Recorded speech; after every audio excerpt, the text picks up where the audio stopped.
before the Atlantic existed, before the Pacific took the shape we know, before the continents drifted apart and the oceans settled into the map that every school child has been shown. There was one ocean. It wrapped around a single vast landmass and stretched unbroken from one side of the planet to the other. No coastline interrupted it for thousands of miles.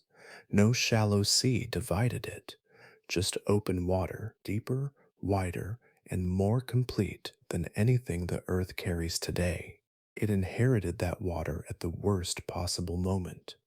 The world had just survived its greatest extinction, an event so catastrophic that nearly everything living in the ocean had been erased.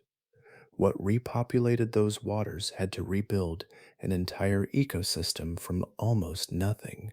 And what the ocean built in the millions of years that followed is one of the stranger chapters in the history of life on this planet.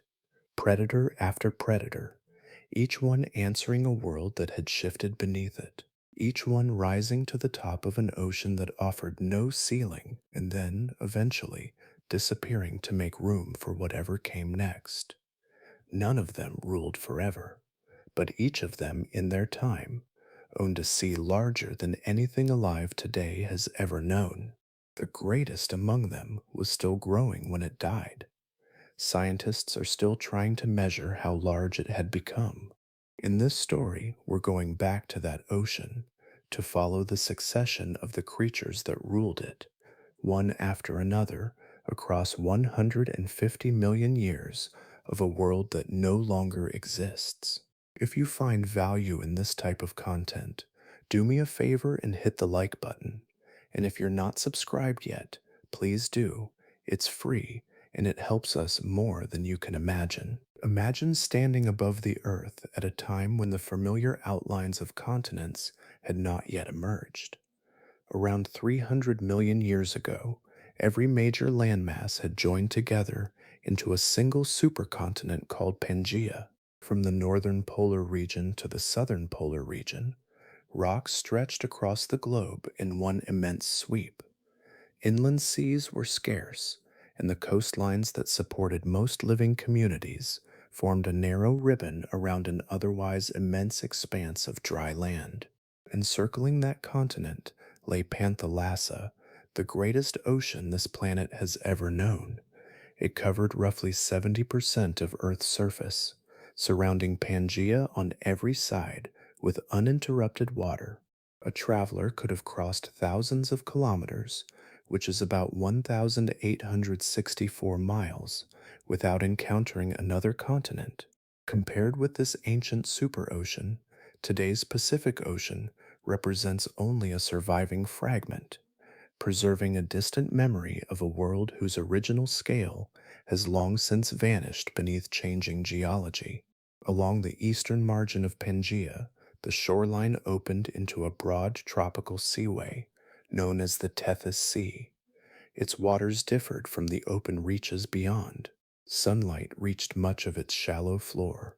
Rivers delivered minerals and organic material from the continent, and warm conditions encouraged abundant microscopic life. Those ingredients supported flourishing food webs that contrasted with the broader superocean, where nutrients often circulated more gradually across immense distances. Ocean circulation reflected the planet's unusual geography. Modern Earth divides its waters into several connected basins, each shaping currents through narrow passages and continental barriers. Panthalassa had no such arrangement. Water drifted through enormous rotating systems that unfolded across much of the globe, carrying warmth over extraordinary distances. Seasonal change still influenced regional climates, yet the absence of extensive polar ice sheets helped maintain generally warmer seas than those familiar today. Far from the coasts, the heart of Pangaea presented an entirely different landscape. Moisture struggled to penetrate so deeply into the continent, leaving broad deserts under intense sunlight. Summer temperatures could approach 45 degrees Celsius or 113 degrees Fahrenheit, making many inland regions difficult places for complex ecosystems to flourish. Rivers that managed to reach the coastline became lifelines, transporting fresh water and nutrients toward estuaries where marine life gathered in remarkable abundance. This contrast shaped nearly every ecological opportunity available. Productive coastal environments formed continuous arcs around the supercontinent, concentrating organisms into regions where land and sea constantly exchanged energy and resources. The interior remained comparatively sparse, while the margins became places of relentless biological activity. Countless generations of marine animals expanded outward from these productive edges into waters that stretched farther than any horizon could reveal. Panthalassa provided more than a setting. Its immense dimensions influenced climate, circulation, migration, and evolution across the globe. Every shoreline belonged to the same surrounding ocean, linking distant habitats through water that flowed without interruption around the planet. Within that connected realm, the foundations of later marine dynasties were already taking shape, rooted in conditions inherited from an older ocean whose final chapter had not yet fully closed. The story of marine reptiles begins in a sea where they did not yet exist. Across the waters surrounding early Pangea, another collection of hunters already filled every important place in the food web. Their ancestry reached much farther into Earth's past, shaped through hundreds of millions of years of adaptation until they became the established rulers of an ocean that appeared complete in every important way. Many of those dominant animals are casually described as fish, though the word hardly captures their diversity. Some belong to ancient cartilaginous lineages, while others carried heavy armor or jaws unlike anything swimming today. They represented evolutionary experiments from a distant chapter, each refined for a world that followed its own biological rules. Their forms could seem unfamiliar, though every feature reflected countless generations of successful survival beneath the surface. Among the most remarkable was Helicropion, an animal whose lower jaw carried one of the strangest structures ever produced by vertebrate evolution. Instead of shedding old teeth completely, it retained them within a tightly coiled spiral that continued growing throughout its life. Mature individuals possessed well over 180 teeth arranged inside that permanent whorl. For many decades, paleontologists struggled to understand how such an arrangement could function. Careful study eventually revealed that the spiral acted as an efficient cutting mechanism, drawing prey inward before slicing through soft tissue with each closing motion of the jaw. Even today, details of its hunting behavior remain under discussion, leaving part of its daily life preserved only in careful scientific inference. Other ancient predators traveled a very different path. Sea scorpions, known scientifically as eurypterids, had already haunted coastal waters long before the earliest true fish appeared. Some species exceeded 2 meters, which is about 6 feet, in length, protected by strong external armor and equipped with grasping limbs suited for capturing prey along the seafloor. Although their greatest diversity belonged to an earlier age, several impressive forms still survived into the Permian, sharing habitats with increasingly sophisticated vertebrate hunters. Beyond the shoreline, sail-backed reptiles such as Edaphosaurus and Dimetrodon wandered across the continent, though neither belonged to the dinosaur lineage that would arise much later. Their presence on land often draws attention, yet the surrounding sea followed its own course. Large predatory fish occupied the highest levels of marine life, armed with jaws built to overpower substantial prey. Their dominance reflected ecosystems that had matured over immense spans of geological time, producing stable relationships between hunter and hunted. Every layer of this marine community rested upon long established foundations. Coral reefs flourished, shelled animals covered broad stretches of the seabed, and countless smaller organisms supported larger predators above them. Food webs intertwined through open water and coastal environments with remarkable resilience, giving little indication that such an ancient arrangement could disappear. Panthalassa inherited this living inheritance almost intact. Before reptiles explored marine life, before streamlined bodies and paddle shaped limbs transformed future oceans, the balance remained firmly in older hands. The sea already possessed accomplished predators, intricate ecological networks, and evolutionary traditions stretching far beyond memory. Within a comparatively brief interval of geological history, those traditions would face a transformation so profound that nearly every familiar pattern would dissolve, leaving the ocean to begin again from an almost unimaginable emptiness. Every long story carries a chapter where almost everything familiar disappears. Around 252 million years ago, Earth entered such a moment. The oceans, which had supported richly connected communities for immense spans of time, passed through the greatest biological collapse ever recorded. Between roughly 81 and 96% of marine species vanished, leaving behind a world that scarcely resembled the one described by the rocks immediately below it. The force behind this transformation rose from what is now northern Asia, where an enormous volcanic region known as the Siberian Traps erupted across approximately 1 million years. Lava covered extraordinary distances, while immense quantities of carbon dioxide and methane entered the atmosphere.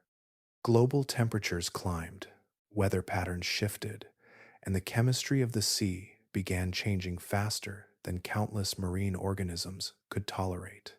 Conditions that had remained stable across many generations unraveled within a comparatively brief geological interval. As the oceans warmed, another process unfolded with relentless consistency. Warm water holds less dissolved oxygen than cooler water.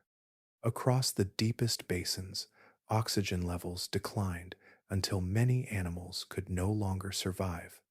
Lifeless zones expanded upward through the water column, gradually invading habitats that had once supported thriving ecosystems. Creatures capable of swimming away found fewer places of refuge, while those fixed to the seafloor had almost nowhere to escape.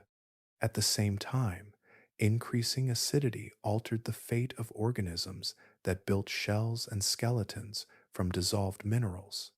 Countless species relied upon those structures for protection, stability, and reproduction. As seawater chemistry shifted, producing and maintaining hard shells became increasingly difficult. Coral reefs, assembled through hundreds of millions of years of patient growth, disappeared from many regions. Their return required about 10 million years. In geological time only, as a metaphor would be incorrect. Instead, their recovery demanded about 10 million years of evolutionary rebuilding before reef ecosystems again flourished across broad coastlines. Life persisted, though its survivors formed only a small remnant of what had existed before. Organisms suited to disturbed environments spread across marine habitats emptied of many competitors. Species capable of tolerating reduced oxygen and unstable conditions became unusually common. In numerous locations, the seafloor came to resemble ecosystems far older than the Permian itself, recalling distant chapters from Earth's early biological history. Loss on this scale transformed more than the list of surviving species. Entire ecological roles stood vacant. Predators disappeared alongside prey, while long established food webs fragmented into simpler arrangements. Evolution suddenly encountered opportunities that had remained unavailable for hundreds of millions of years. The familiar order dissolved, and natural selection began working with an almost entirely different set of possibilities. Within that altered ocean, survival no longer depended upon fitting into crowded communities shaped by ancient competitors. Empty habitats invited experimentation across countless generations. New body plans, feeding strategies, and behaviors could spread through environments where resistance had greatly diminished. The catastrophe erased much of the old marine world, yet it also opened pathways that had never previously existed. From those unexpectedly open waters, an entirely different age of ocean life gradually began to emerge, rooted in absence as much as survival. Recovery never unfolded at the same pace across an entire planet. While broad reaches of Panthalassa slowly rebuilt the foundations of marine life, one branch of that global ocean became a place where change gathered unusual momentum. Along the eastern margin of Pangea stretched the Tethys Sea, a broad tropical passage whose conditions encouraged life to explore possibilities unavailable elsewhere. Its waters remained comparatively shallow across wide areas, allowing sunlight to reach the seafloor through much of the day. Rivers flowing from the continent carried dissolved minerals and organic material into sheltered bays and lagoons, continuously enriching coastal habitats. Warm temperatures persisted through the seasons, supporting energetic ecosystems where countless small organisms multiplied rapidly and supplied food for larger animals. Every ingredient favored biological innovation, creating environments where natural selection could work with remarkable speed. Geography added another influence. The Tethys Sea occupied a protected position, separated from colder, high latitude waters that circulated through the greater superocean. That partial isolation produced stable conditions over long intervals, allowing populations to adapt without constantly facing dramatic environmental disruption. Species could spread, diversify, and compete within interconnected coastal habitats while remaining linked across thousands of kilometers, which is about 1,864 miles, of tropical shoreline. Evidence of this flourishing world survives in extraordinary detail. One of the finest records comes from Monte San Giorgio, today rising within the Swiss-Italian Alps and recognized as a World Heritage Site by the United Nations Educational, Scientific, and Cultural Organization. During the Triassic period, this mountain landscape rested beneath a warm lagoon connected to the Tethys Sea. Fine sediments settled gently across the bottom, preserving skeletons with exceptional completeness. Entire predator communities remained undisturbed through deep time, providing paleontologists with rare opportunities to reconstruct ancient ecosystems, almost species by species. Among those preserved animals appear the first marine reptiles, beginning an evolutionary transition unlike any before it. Their ancestors had walked upon dry land, breathing air and supporting their bodies against gravity. Entering coastal waters demanded gradual anatomical change. Limbs still resembled walking legs, vertebrae retained features suited to terrestrial movement, and many skeletal proportions reflected an inheritance shaped by life ashore. These early pioneers occupied estuaries, lagoons, and protected coastlines, where food had become increasingly abundant after the Great Extinction. Generation after generation, natural selection refined those modest beginnings. Individuals that swam more efficiently captured additional prey. Bodies better suited for buoyancy spent longer periods in the water.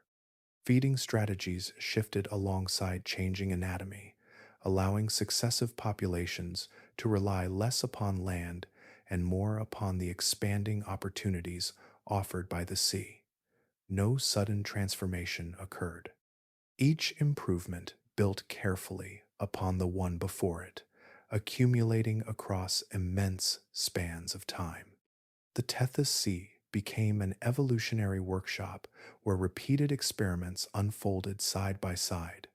Some lineages disappeared after only brief success. Others discovered body plans capable of enduring through millions of years. Within these productive coastal environments, the foundations appeared for nearly every major marine reptile group that would later spread across Panthalassa. The wider superocean eventually hosted their descendants, though many of their defining characteristics first emerged within this warm tropical corridor, where favorable conditions encouraged evolution to move with uncommon creativity and persistence. Across the shores of the Tethys, small footprints gradually gave way to trails that ended in water. Those animals still belonged to the land in many respects, yet each generation spent a little longer among the waves than the one before.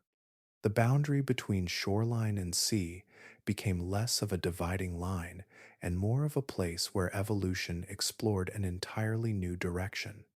For reptiles, returning to marine life demanded solutions to problems their distant ancestors had already abandoned hundreds of millions of years earlier.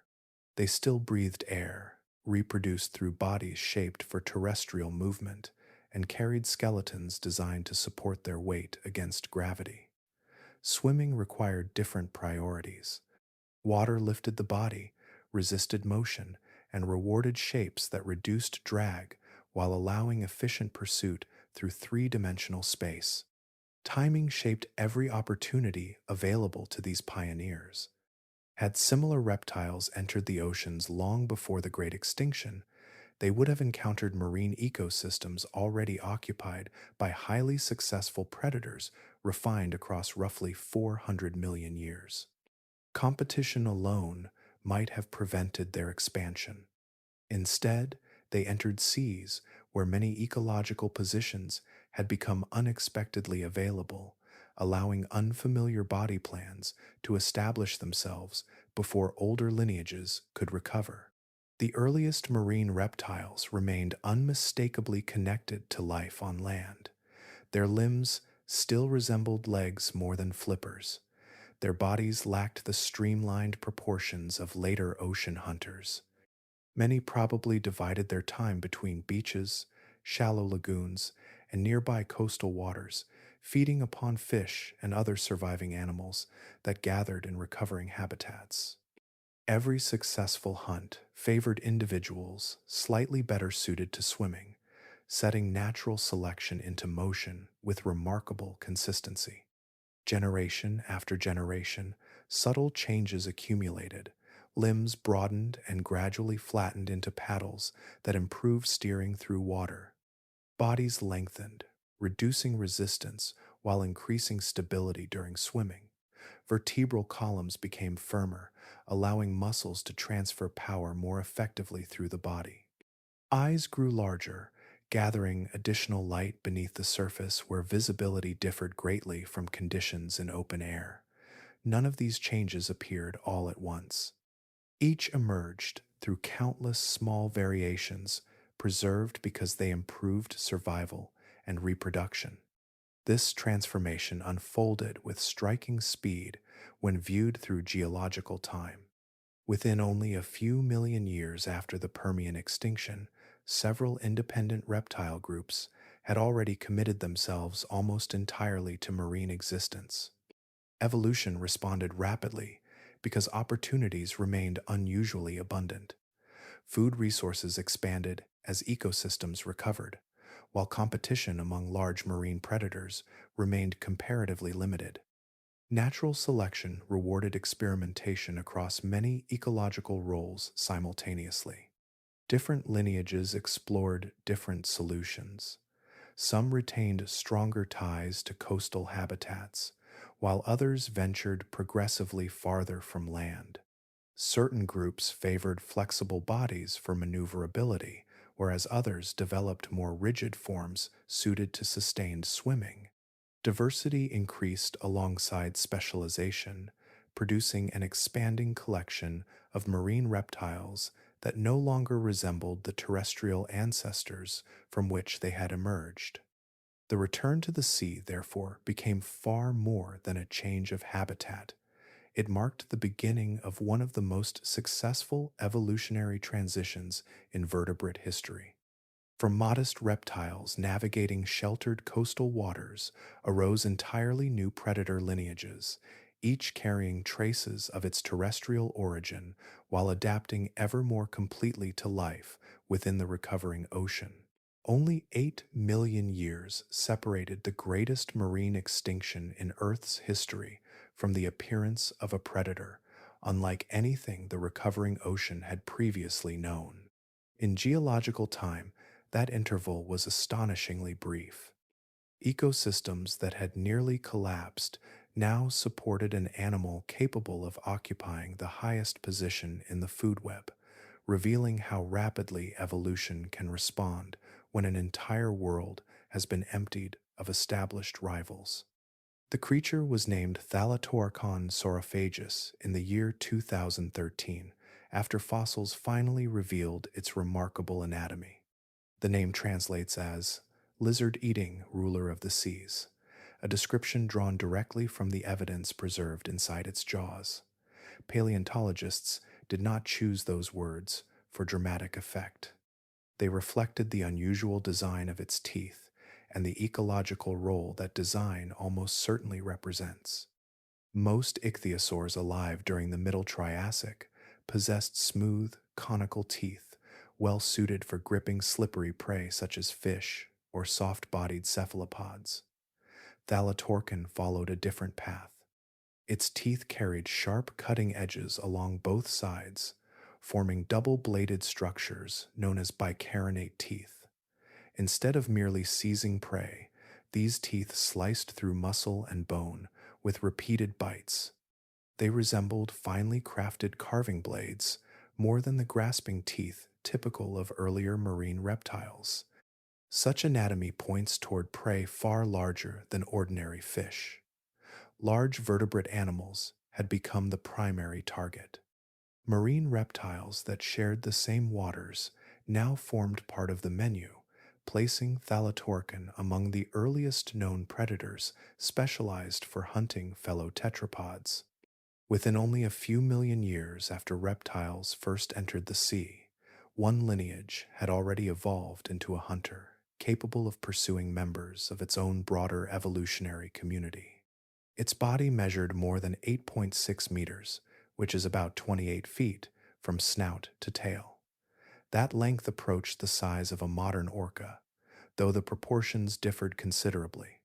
The skull alone occupied an extraordinary share of the total body. Compared with similarly sized ichthyosaurs living at the same time, the head was roughly twice as large in proportion, concentrating much of the animal's power at the front. Powerful jaws, reinforced neck muscles, and streamlined swimming ability worked together as one integrated hunting system. This predator marks an important turning point in the history of ocean life. Before its appearance, the highest marine predators belonged chiefly to ancient fish lineages that had dominated for immense spans of time. Following Thalattoarchon, four-limbed vertebrates established themselves at the summit of marine ecosystems, a position they continue to occupy through entirely different descendants.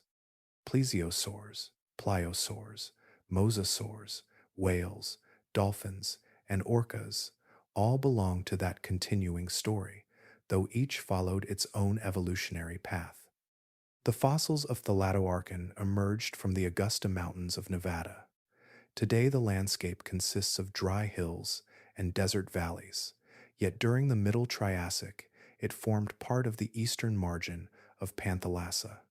Marine sediments accumulated there with exceptional fidelity, preserving one of the richest windows into that recovering ocean. From those rocks emerged the remains of an animal that announced a new order.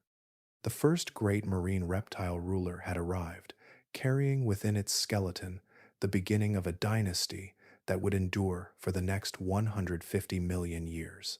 Size usually arrives through patience. Across much of evolutionary history, giant animals emerge after countless generations of gradual change, each adding only a small step beyond the last. The recovering Triassic Ocean followed a different rhythm. Almost as soon as marine reptiles established themselves within its expanding ecosystems, one lineage accelerated toward dimensions that would normally require far longer spans of geological time. That animal was Cymbospondylus youngorum. Fossil evidence indicates a body exceeding 17 meters, which is about 56 feet, despite appearing only about 3 million years after the Permian extinction transformed the oceans. The speed of that achievement has reshaped scientific understanding of how rapidly vertebrates can evolve enormous size when environmental conditions strongly favor it. Modern blue whales reached comparable lengths only after more than 40 million years of evolution following the return of mammals to marine life. Cymbospondylus accomplished a similar expansion in roughly 1/14th of that interval. The difference was not driven by faster biological processes alone. It reflected an ocean where ecological opportunities had become unusually abundant. Large predators occupying immense body sizes had largely disappeared, leaving resources available for any lineage capable of expanding into that vacant role. Its appearance differed noticeably from the streamlined ichthyosaurs that would later dominate open water. The body remained elongated, almost eel-like in outline, with a flexible tail accounting for nearly half its total length. Swimming depended upon broad, undulating movements, rather than the efficient crescent-shaped tail flukes that evolved much later. Even so, this design proved more than capable of supporting extraordinary growth while preserving effective movement across broad marine habitats. The teeth also reveal a distinct way of life. Instead of possessing the sharp cutting edges seen in Thalattoarchon, Cymbospondylus carried sturdy conical teeth suited for gripping fish and soft-bodied cephalopods. Those differences reduced direct competition between two enormous reptiles sharing the same recovering seas. One specialized in pursuing large vertebrates, while the other focused upon plentiful prey that occupied different ecological levels. Their coexistence demonstrates how rapidly complex marine food webs had begun rebuilding after the extinction. Fossils attributed to Cymbospondylus have been recovered from the Augusta Mountains of Nevada, as well as regions that now form the Swiss Alps. Those discoveries reveal an animal distributed across distant margins of the ancient superocean. During the Triassic period, these separated landscapes belonged to connected coastlines bordering Panthalassa, allowing marine reptiles to range across immense distances in search of food and suitable breeding grounds. Its remarkable growth illustrates an important principle of evolution. Body size does not increase according to a universal timetable. The pace depends upon ecological opportunity, available energy, and the absence of established competitors. When an environment contains abundant resources and little resistance, natural selection can favor dramatic increases in size within surprisingly brief intervals. Geological history preserves few examples that rival the speed displayed by Cymbospondylus. The waters surrounding Pangea, therefore, became more than a refuge for recovering life. They functioned as an enormous evolutionary workshop where innovation unfolded with unusual momentum. Within only a handful of million years, reptiles that had only recently embraced marine existence produced one of the largest animals their world had yet seen.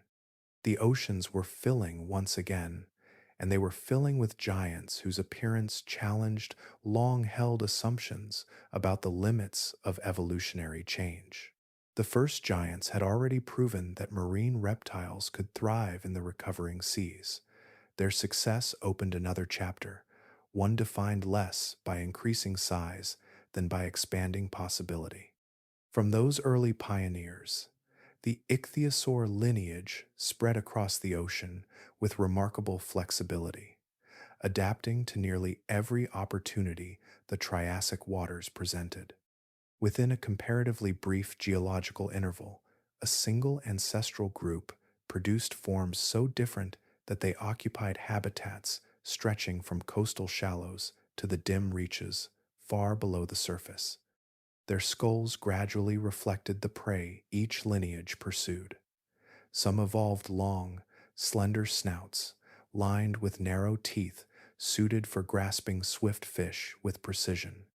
Others developed broader jaws capable of securing tougher cephalopods, whose muscular bodies demanded greater biting force. Far later, the giant shastosaurids reached extraordinary lengths while relying on suction feeding, drawing soft-bodied prey into expansive mouths instead of tearing flesh with powerful bites. Each design represented another solution shaped by the same recovering ocean. Vision also diversified as species expanded into different depths. Besanosaurus possessed eyes measuring about 20 centimeters across, which is about 8 inches. Such enormous eyes gathered every available trace of light, allowing movement through waters lying below the sunlit zone. In those darker depths, many animals produced their own glow through biological processes, while others appeared only as faint silhouettes drifting through the water. Large eyes increased the chances of detecting either signal before an opportunity disappeared into darkness. Movement changed just as dramatically. Earlier ichthyosaurs, including Cymbospondylus, relied upon long, flexible bodies and sweeping side-to-side motions that resembled those of many fishes. As millions of years passed, later species stiffened much of the backbone while developing a crescent-shaped tail fluke. This arrangement concentrated propulsion at the tail, creating sustained speed with improved efficiency during long journeys across open water. The resemblance to modern tuna emerged independently, illustrating how similar environmental demands can guide unrelated lineages toward comparable solutions. Reproduction completed their transformation into permanent ocean dwellers. Very early in ichthyosaur evolution, these reptiles abandoned the need to crawl onto land for egg laying. Fossils preserve mothers giving birth while swimming, with offspring emerging tail first into the surrounding sea. That orientation reduced the risk of drowning during delivery and closely resembles the birth position seen in modern dolphins. Every stage of life unfolded within the ocean, from the first breath to adulthood, without requiring a return to terrestrial landscapes. Such specialization also allowed numerous ichthyosaur species to share the same waters without exhausting the same food supplies. Some hunted near the surface, while others searched deeper levels. Certain species targeted small schooling fish, whereas larger relatives pursued squid and other cephalopods. Differences in body shape, jaw structure, eyesight, and swimming style reduced direct competition, allowing several predators to flourish side by side across the immense expanse of Panthalassa. The speed of this diversification ranks among the most impressive examples in the vertebrate fossil record. From modest coastal reptiles descended a remarkable assembly of marine hunters, filling nearly every available ecological role within only a few tens of millions of years. Their story reflects an ocean still inventing itself after catastrophe, where opportunity remained abundant, and evolution answered with extraordinary creativity. Along the warm shores of the Tethys, another marine reptile lineage was already following its own path, preparing a body plan that would endure across the remainder of the age of reptiles. Along the winding shores of the Tethys Sea, the rhythm of life followed a different pattern from the open waters beyond. Broad tidal flats, sheltered lagoons, and shallow channels formed one of the richest environments on the planet. Here, Sunlight reached the seabed across wide stretches, nourishing dense communities of fish, shell-bearing animals, and cephalopods. It was within this productive coastal world that another marine reptile lineage flourished, carrying one foot in the sea while still maintaining a lasting connection to land. Nothosaurus embodied that intermediate existence. Unlike the ichthyosaurs that had surrendered completely to ocean life, nothosaurs continued to haul themselves onto beaches and rocky shores to rest. Their bodies reflected this balance. Strong limbs ended in broad, paddle-like feet capable of propelling them through water while still supporting movement across land. The lifestyle closely resembled that of modern seals, although the resemblance arose independently through similar environmental pressures rather than shared ancestry. The skull revealed an entirely different hunting strategy from the powerful cutting jaws of larger marine reptiles. Nothosaurus possessed a broad, flattened head, ending in elongated jaws, armed with slender teeth that interlocked when the mouth closed. These teeth were poorly suited for crushing hard shells or slicing large prey. Their purpose was restraint. A struggling fish that slipped between those needle-shaped teeth found every attempt at escape blocked by a living cage, allowing the predator to secure its catch with remarkable efficiency before swallowing it whole. Evidence preserved in stone provides an unusually intimate glimpse into this behavior. Fossil trackways discovered in Yunnan, China, record repeated rowing motions pressed into the ancient seafloor. These impressions suggest that nothosaurs disturbed soft sediment with sweeping strokes of their limbs, exposing concealed animals before striking with rapid precision. The predator hunted from the boundary between water and sediment, exploiting prey that relied upon the seabed for protection.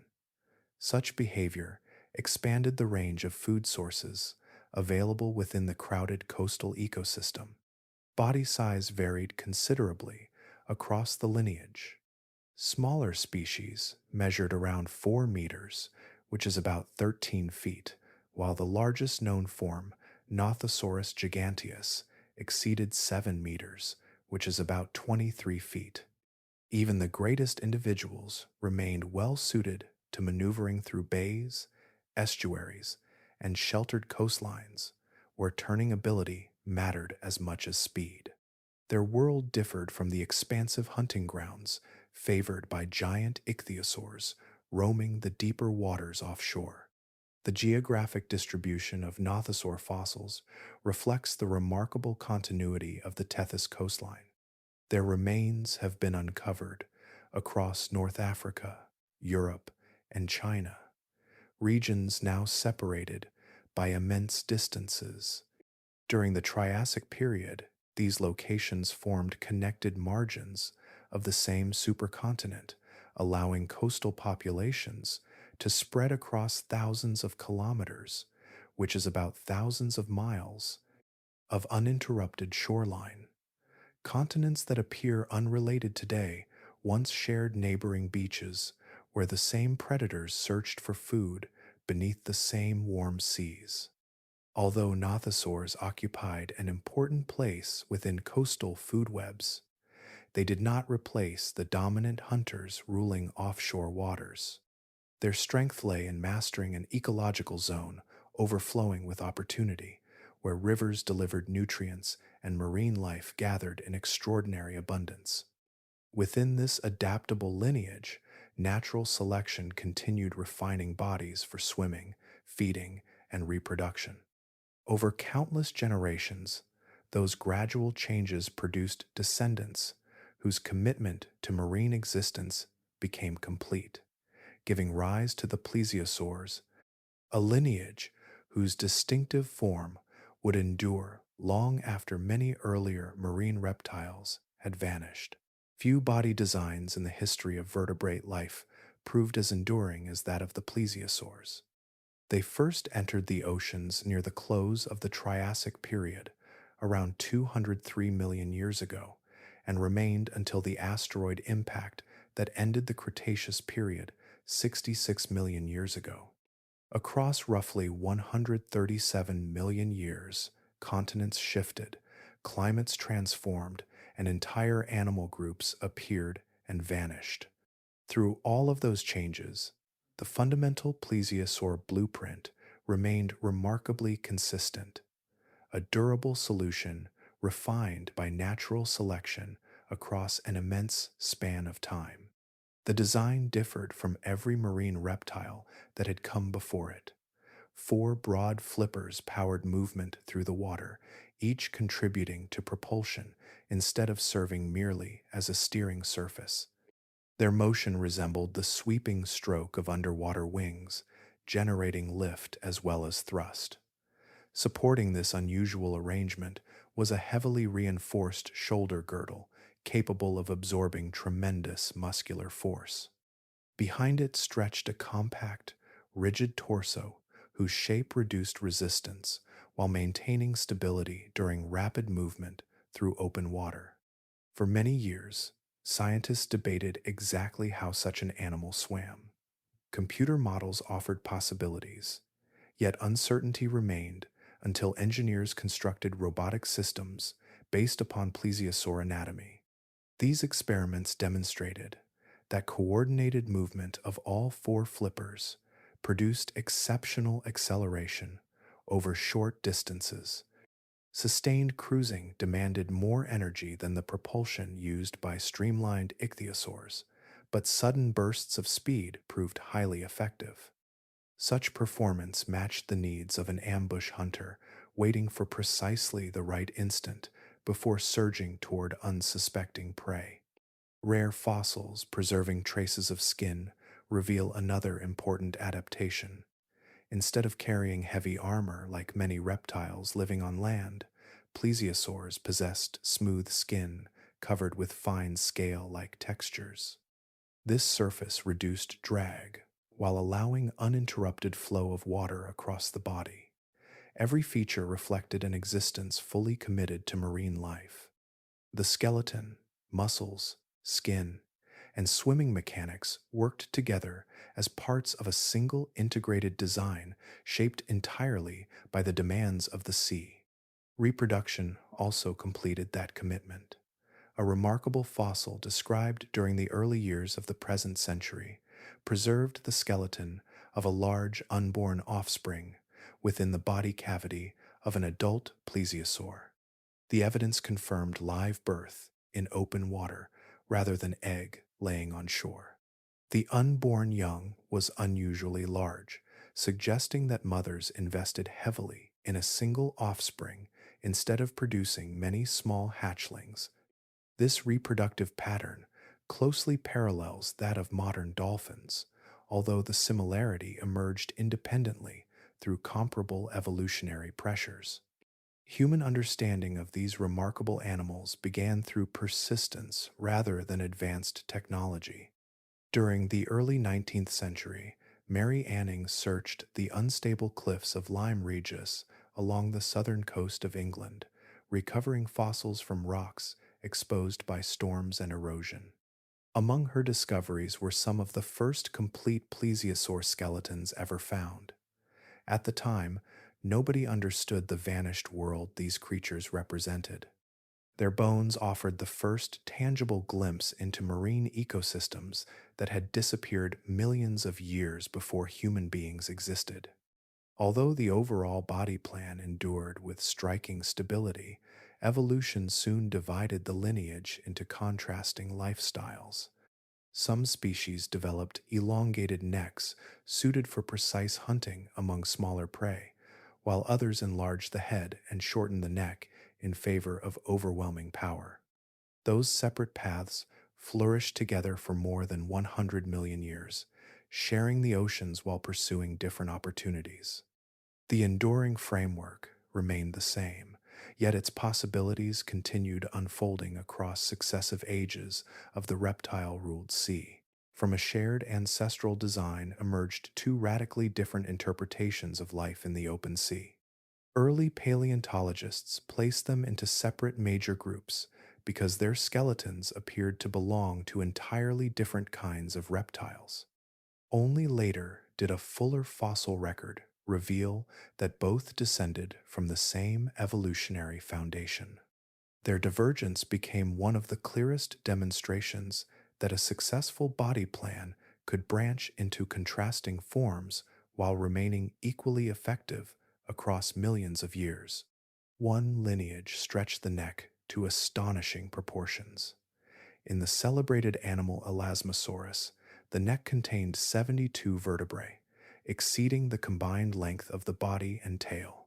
Such anatomy appears awkward at first glance, yet every vertebra added flexibility and reach without increasing the size of the torso.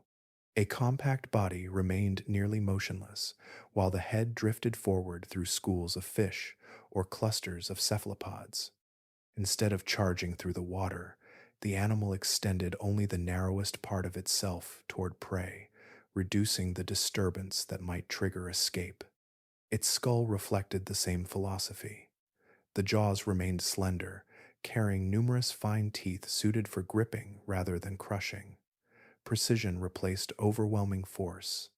Swift movements of the neck brought the mouth within striking distance before a fish could react, and the broad flippers supplied careful control during these measured approaches. This style of hunting occupied a very different ecological role from the giant reptilian hunters already dominating larger prey. The recovering seas had become varied enough to support specialists whose success depended upon accuracy instead of raw power. Another branch of the family moved toward the opposite extreme. The neck shortened until little remained beyond the muscles needed to support an immense head. Every evolutionary adjustment favored stronger jaws, heavier skull bones, broader attachment points for muscles, and a body capable of driving that enormous weapon toward struggling prey. In some species, the skull measured nearly 1/5 of the total body length. An animal reaching 10 meters, which is about 33 feet, could therefore carry a head approaching 2 meters, that is nearly 7 feet in length, creating proportions unmatched by almost any other marine reptile. Scientists eventually recognized this formidable group as a distinct branch called Thalassophonia, a name meaning sea murderers. The title reflected anatomy rather than drama. Their teeth became thick, deeply rooted, and shaped to withstand immense pressure during violent bites. Enlarged eye sockets, reinforced neck vertebrae, and muscular shoulders combined into a predator capable of seizing prey that few contemporaries could challenge. By roughly 170 million years ago, these reptiles occupied the highest levels of marine food webs across wide regions of the world ocean. Remarkably, the two branches flourished alongside one another for more than 100 million years. Long-necked hunters searched the middle waters for agile fish and soft-bodied cephalopods, while the great pliosaurs concentrated upon larger reptiles and other substantial animals. Their diets overlapped very little, allowing both forms to thrive within the same ecosystems. Nature had divided opportunity with remarkable precision, encouraging diversity instead of direct replacement. The larger-headed lineage continued refining its formidable proportions across successive generations. Skulls broadened further, jaws deepened, and biting power increased as each new descendant inherited the accumulated advantages of those before it. Through that prolonged refinement, the oceans gradually produced predators whose scale and strength stood among the greatest expressions of reptilian evolution ever carried by the sea. Far from the crowded coastal margins where other marine reptiles refined new hunting strategies, immense shapes crossed the open waters with a different purpose. Their scale rivaled the greatest creatures ever carried by the sea, yet their anatomy tells a story that overturns the familiar expectation that the largest animal must also occupy the highest place among predators. In the late Triassic, body size and killing power had already begun following separate evolutionary paths. Among the most remarkable of these giants was Shonisaurus popularis. Its remains rest in extraordinary abundance at what is now Berlin Ichthyosaur State Park in Nevada, where numerous adult skeletons remain together after death, preserved in rocks dating to roughly 225 million years ago. Individuals reached around 15 meters, which is about 49 feet, making them among the dominant presences of their age. The discovery site captures an entire community rather than a solitary individual, offering an unusual glimpse into the lives of these enormous reptiles across a single stretch of geological time. Another member of the same lineage grew larger still. Shonisaurus sicaniensis, discovered in what is now British Columbia, has been estimated to exceed 21 meters, which is about 69 feet in total length.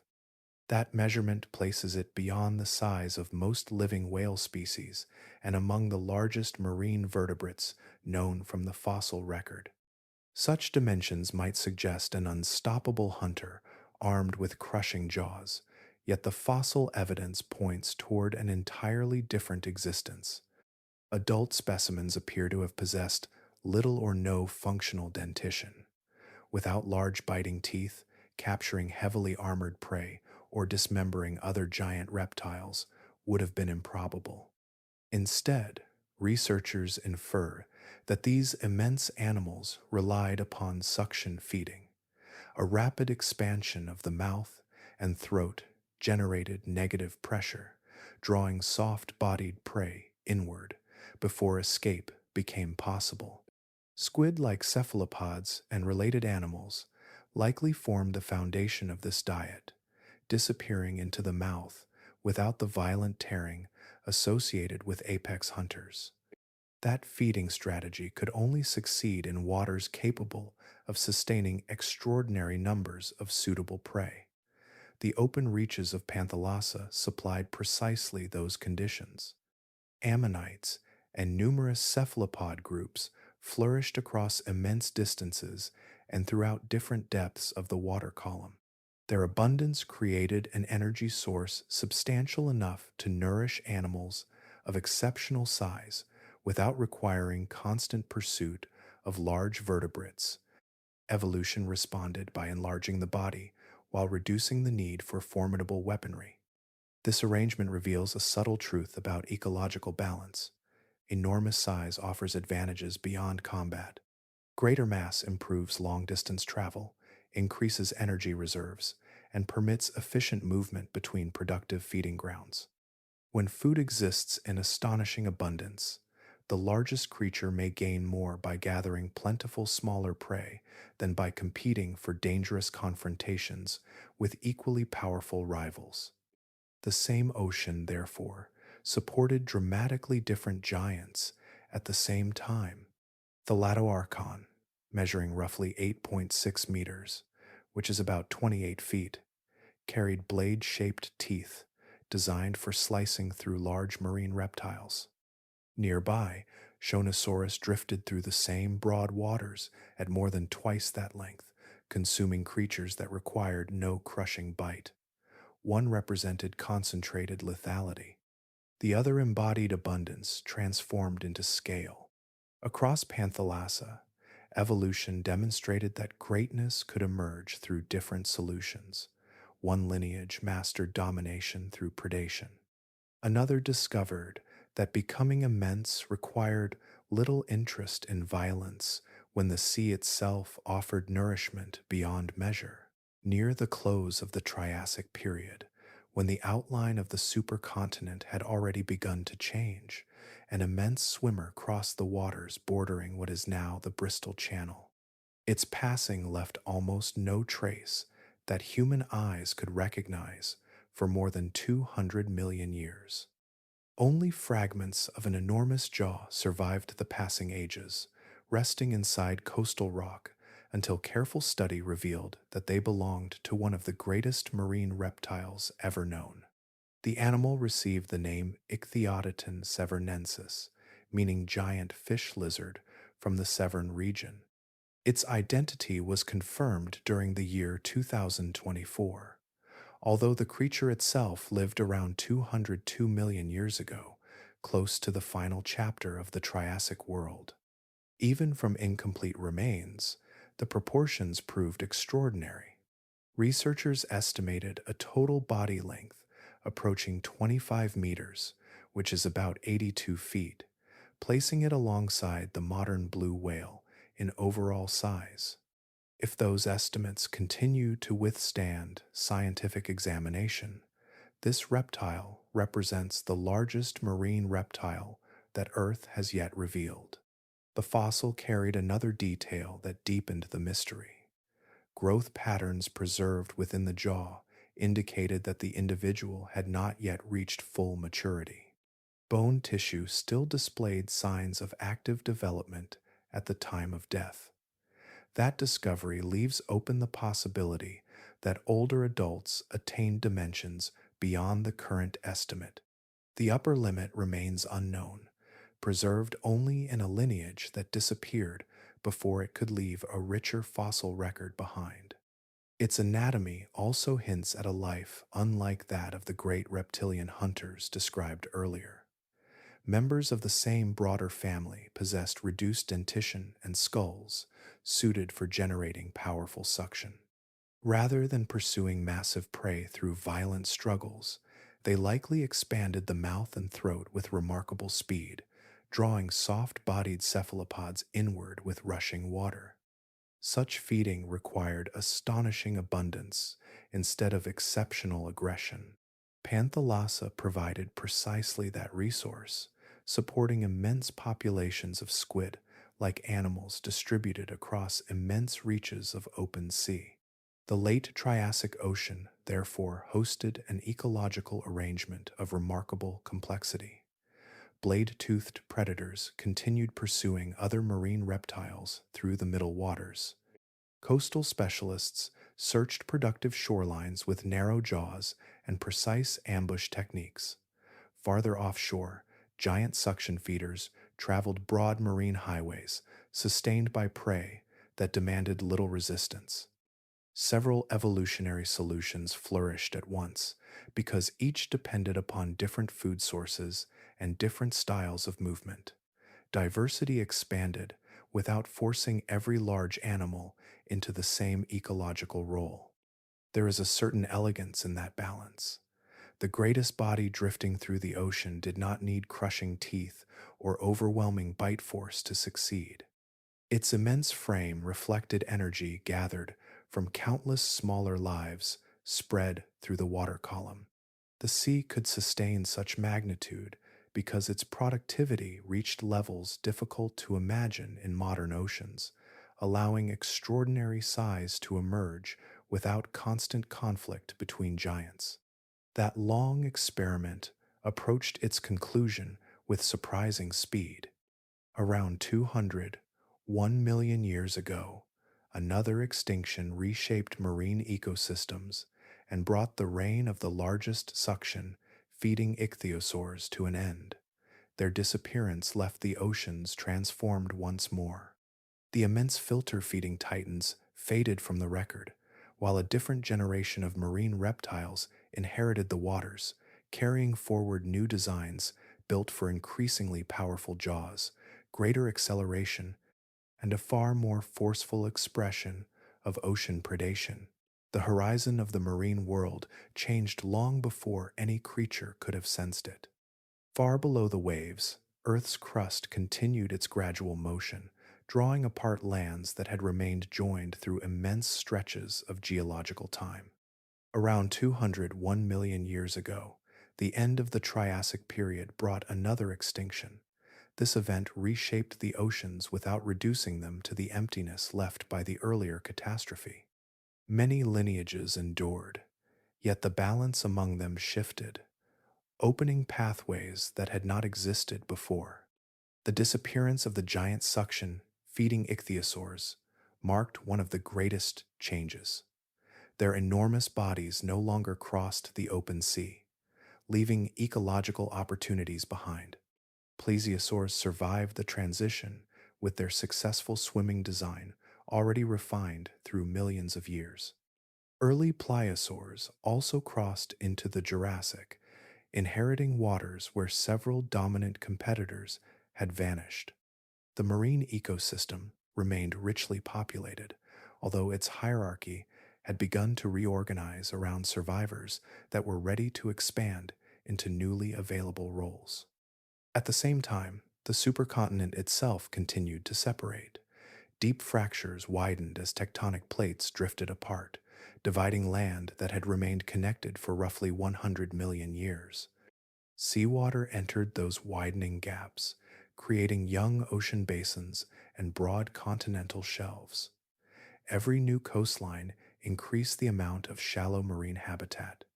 These expanding coastal waters received abundant sunlight, steady nutrient circulation, and constant mixing from tides, producing environments where countless forms of life could flourish. Those flooded margins soon became engines of biological growth. Algae spread across illuminated waters, forming the foundation of increasingly productive food webs. Small invertebrates multiplied in remarkable abundance, supporting growing populations of fishes and cephalopods.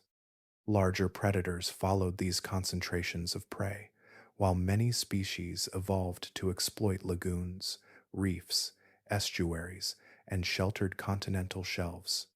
Geography itself became one of evolution's strongest partners, continually creating fresh opportunities as the coastline lengthened.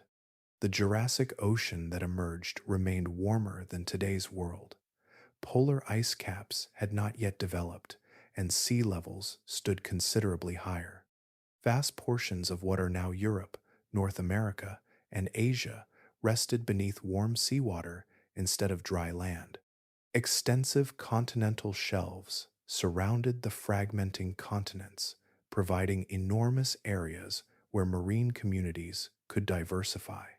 Rich coastal habitats blended into deeper offshore environments, supporting an increasingly complex web of interactions across every level of the ecosystem.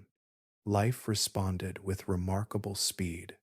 Surviving ichthyosaurs diversified into forms adapted for different prey, swimming styles, and hunting depths, replacing ecological roles abandoned by their giant relatives. Plesiosaurs continued dividing into increasingly specialized branches, each refining its own approach to capturing food. Marine crocodile relatives also entered aquatic environments with greater commitment, adding another successful lineage to the expanding community of ocean predators. Competition no longer centered upon a single strategy. Success rewarded specialization, allowing multiple predators to thrive while pursuing different prey within the same waters. These developments transformed the Jurassic seas into ecosystems more intricate than those of the Triassic. Coastal shallows, open water, and deeper marine layers all supported distinct communities connected through increasingly elaborate food webs. Every ecological level became more crowded with specialized life, encouraging continual adaptation across predator and prey alike. Within this richer world, the pliosaurs found exceptional opportunity.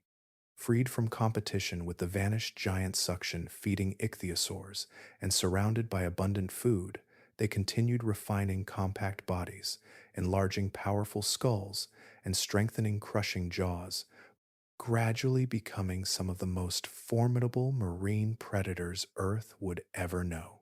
The waters of the Middle Jurassic had become crowded with opportunity.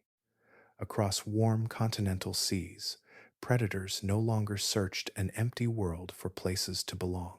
Every level of the food web had grown richer, and survival increasingly depended upon refinement instead of invention. Within this thriving marine landscape appeared a pliosaur whose reputation would one day grow far beyond its actual size. Its true story, however, reveals something even more remarkable than the legend. Liopleurodon ferox lived approximately 160 to 155 million years ago in the shallow seas that covered much of what is now Western Europe. These waters occupied the widening margins of the fragmenting supercontinent, where expanding coastlines supported dense communities of fishes, cephalopods, and marine reptiles. The abundance of prey rewarded predators capable of explosive attacks over short distances, and Liopleurodon possessed a body well suited to that demanding role. Popular culture once portrayed this animal as reaching around 25 meters in length, which is about 82 feet. Careful study of the fossil evidence has painted a different picture. Most estimates now place typical adults between 6 and 10 meters long, with the largest individuals likely remaining close to the upper end of that range. Even without impossible dimensions, it ranked among the dominant hunters of its environment. Its proportions, rather than exaggerated length, explain why it became so successful. Its skull occupied roughly one-fifth of the total body length, creating an animal whose front half carried extraordinary power. Strong jaws held thick, conical teeth designed to seize struggling prey without snapping under heavy force.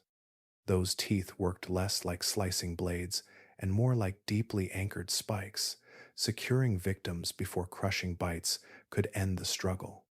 Every feature reflected a predator built to overpower substantial animals instead of pursuing countless smaller meals.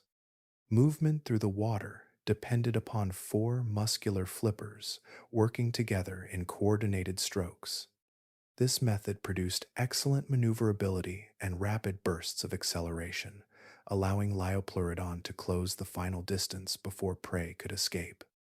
Its streamlined body minimized resistance while preserving the strength needed to redirect quickly. Evidence from the structure of its nasal passages also suggests an advanced ability to detect dissolved chemical traces, helping it follow injured animals or locate prey beyond immediate sight. Researchers estimate that its bite force may have approached 30,000 newtons, giving it enough power to inflict devastating damage on most creatures sharing its habitat.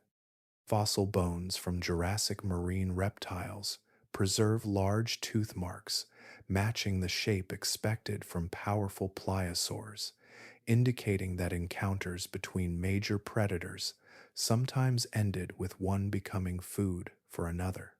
Fish and cephalopods certainly formed part of its diet, yet larger reptiles were likely hunted whenever the opportunity justified the effort.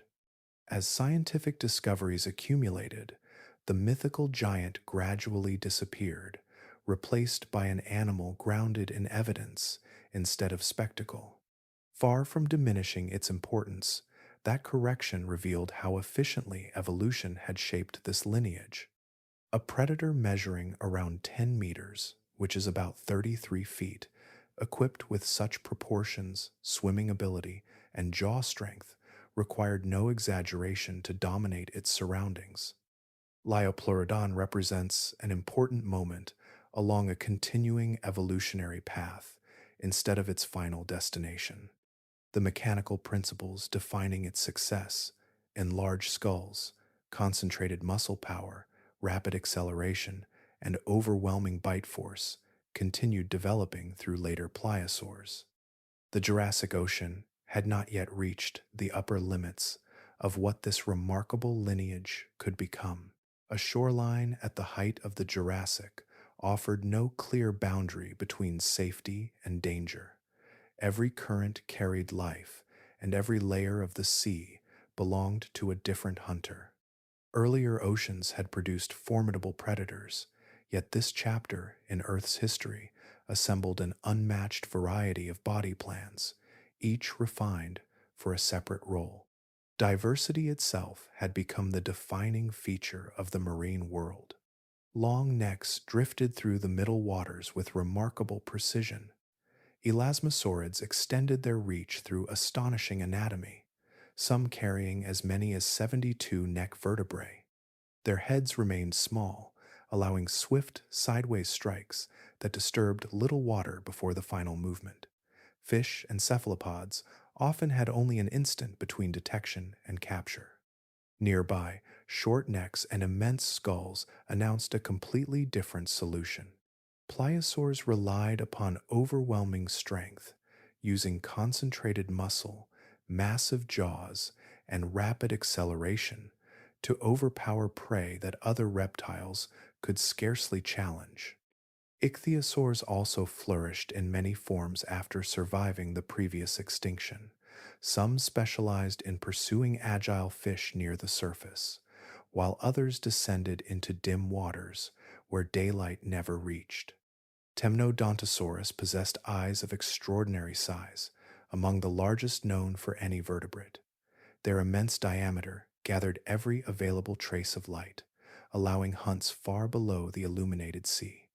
Fossil skulls preserve eye sockets so large that they remain striking even before the surrounding rock has been completely removed. Another lineage entered fully into ocean life, from reptilian ancestors that had once walked on land. Marine crocodilians, known as metriorhynchids, abandoned the heavy armor still carried by modern crocodiles. Their skin became smooth, their limbs transformed into efficient flippers, and their tails developed broad flukes that powered sustained swimming across open seas. These animals no longer depended upon riverbanks or estuaries.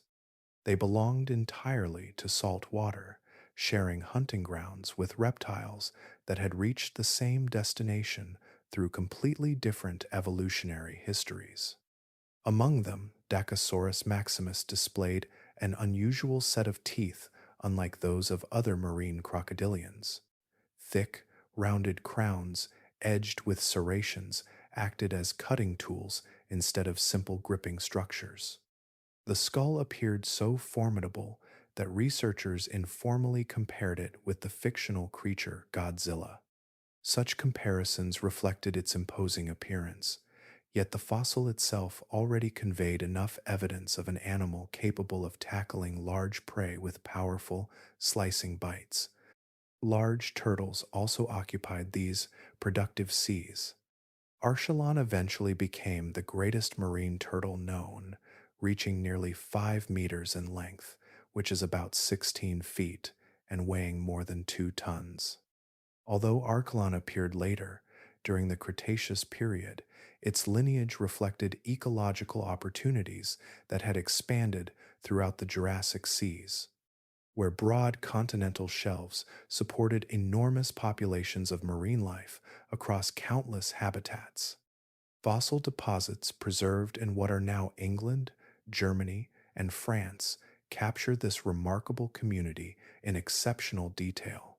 Layer after layer records predators occupying different depths, pursuing different prey, and avoiding direct competition through specialized anatomy. Modern oceans contain magnificent hunters such as the orca and the great white shark, yet they represent only a small portion of the ecological variety once present. During the Jurassic, apex predation was distributed across an extraordinary assembly of reptiles whose designs overlapped without becoming identical, creating a marine ecosystem whose structural complexity has never appeared again. Predators did not rely upon strength alone as the great marine ecosystems matured. Every successful hunter also depended upon information carried through water, light, vibration, and dissolved chemicals.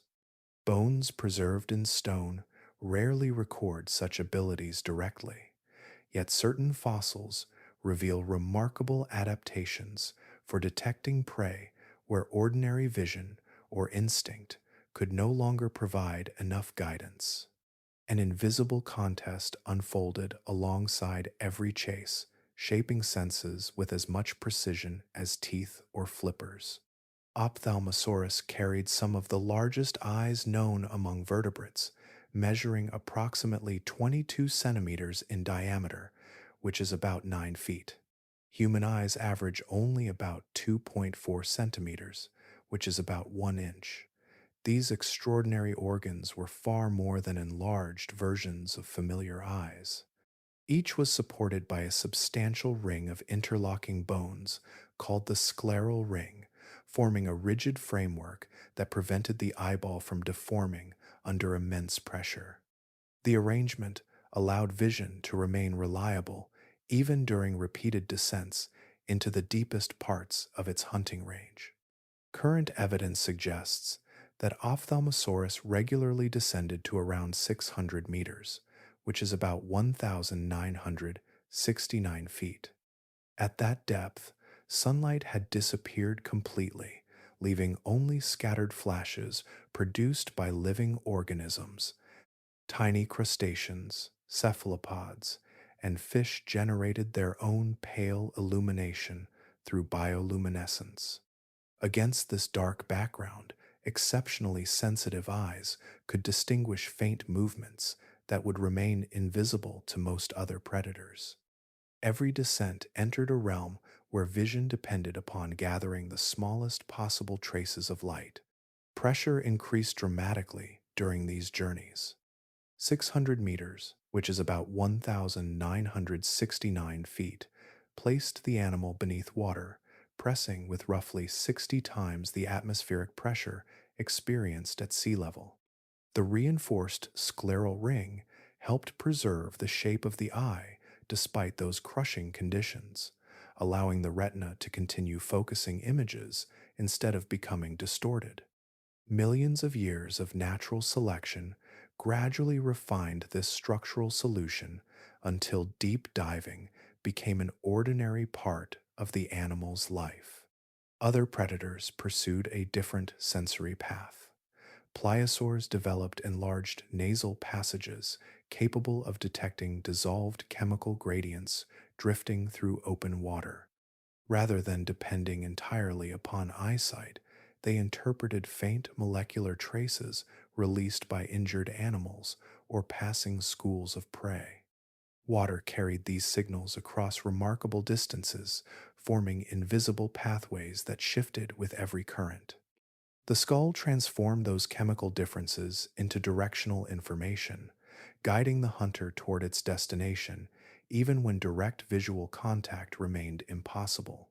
Prey animals contributed to this rhythm through their own daily migrations. Ammonites and many other cephalopods ascended toward surface waters after darkness arrived, then descended again as daylight returned. This vertical movement covered hundreds of meters, which is about 656 feet, every cycle. Predators responded by following the same changing layers, moving upward and downward through the water column as food shifted between different depths across each passing day. The result was an ocean operating across every dimension at once. Hunters patrolled bright surface waters, others searched the middle depths, and specialized divers explored regions where sunlight never reached. Each zone favored different sensory equipment, rewarding eyesight in one place, chemical detection in another, and structural resilience everywhere pressure became overwhelming. The marine world had become a fully layered environment, its countless inhabitants connected through an intricate web of perception that extended from the glittering surface to the deepest reaches of the sea. No predator exists without countless smaller lives supporting it. Every giant that crossed these seas carried the weight of an immense food web beneath it, one built over millions of years through uninterrupted abundance. The largest pliosaurs, the towering ichthyosaurs, and every formidable hunter between them depended upon a foundation so productive that no modern ocean offers a true comparison. Their dominance began with creatures that rarely reached the same attention as the reptiles that consumed them. Ammonites formed the living framework of this marine world. They had already occupied Earth's oceans for approximately 340 million years before disappearing during the Cretaceous Paleogene extinction. Across the Triassic, Jurassic, and Cretaceous periods, they diversified into thousands of species, adapting to different depths, currents, and ecological roles. Their chambered shells were more than protective homes. A slender, siphuncular tube passed through every chamber, regulating buoyancy by adjusting fluid and gas within the shell. This remarkable system allowed ammonites to ascend or descend through the water column with minimal energy, placing them within reach of predators from the surface to the deep sea. Alongside them drifted vast numbers of belemnites, close relatives of modern squid, whose internal calcite shells are preserved in extraordinary abundance. They often gathered into dense concentrations at particular depths, creating dependable reservoirs of prey. Hunters that discovered these seasonal or regional gatherings could return repeatedly, finding nourishment concentrated within relatively small portions of an otherwise immense ocean. Such predictable resources rewarded memory, movement, and refined hunting behavior. These animals supported an entire community of intermediate predators. Smaller ichthyosaurs pursued swift schools of fish while seizing ammonites and belemnites whenever opportunity allowed. Early plesiosaurs searched the middle waters for similar prey, extending their reach through graceful necks and rapid strikes. Marine crocodilians added another layer to this network, capturing cephalopods, fish, and smaller reptiles. None occupied the highest position in the ecosystem permanently. Many served both as hunters and as potential meals for larger predators patrolling the same waters. Evidence preserved within fossils reveals this exchange with striking clarity. Bite marks matching large pliosaur teeth appear on plesiosaur bones, demonstrating encounters between formidable reptiles. Fossilized stomach contents from ichthyosaurs preserve fish remains together with the hardened hooks of squid relatives. One remarkable specimen records an ichthyosaur approximately 5 meters long, which is about 16 feet, containing the trunk of a thalattosaur approximately 4 meters long, that is about 13 feet, inside its stomach. Such discoveries provide direct evidence that giant vertebrates regularly hunted other large vertebrates, not merely smaller prey. This intricate web also shifted every day through vertical migration. Ammonites and many cephalopods rose toward shallower waters after darkness arrived, then descended again when daylight returned. Predators mirrored these movements, compressing upward with their prey before spreading once more through deeper layers. Every cycle redistributed energy throughout the ocean, linking habitats separated by hundreds of meters, which is about 656 feet. The shallow continental seas of the Jurassic supplied extraordinary warmth, nutrients, and expansive habitat across newly flooded coastlines. That productivity flowed upward through every feeding level until it reached the largest reptiles ever to inhabit the sea. These immense hunters were never isolated marvels. They represented the natural expression of an ecosystem whose richness sustained giants because every layer beneath them remained equally abundant. Evolution rarely pauses once competition begins.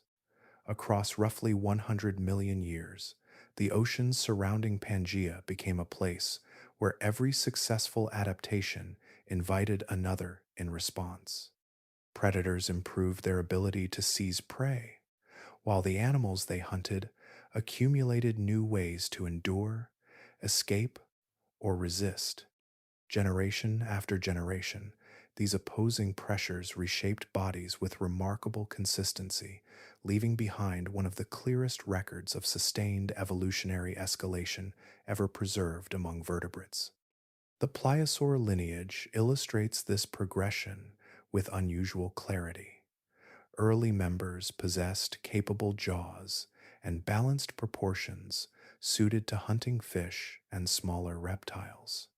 Later, descendants carried noticeably larger skulls relative to their bodies, concentrating greater muscle mass around increasingly reinforced jaws.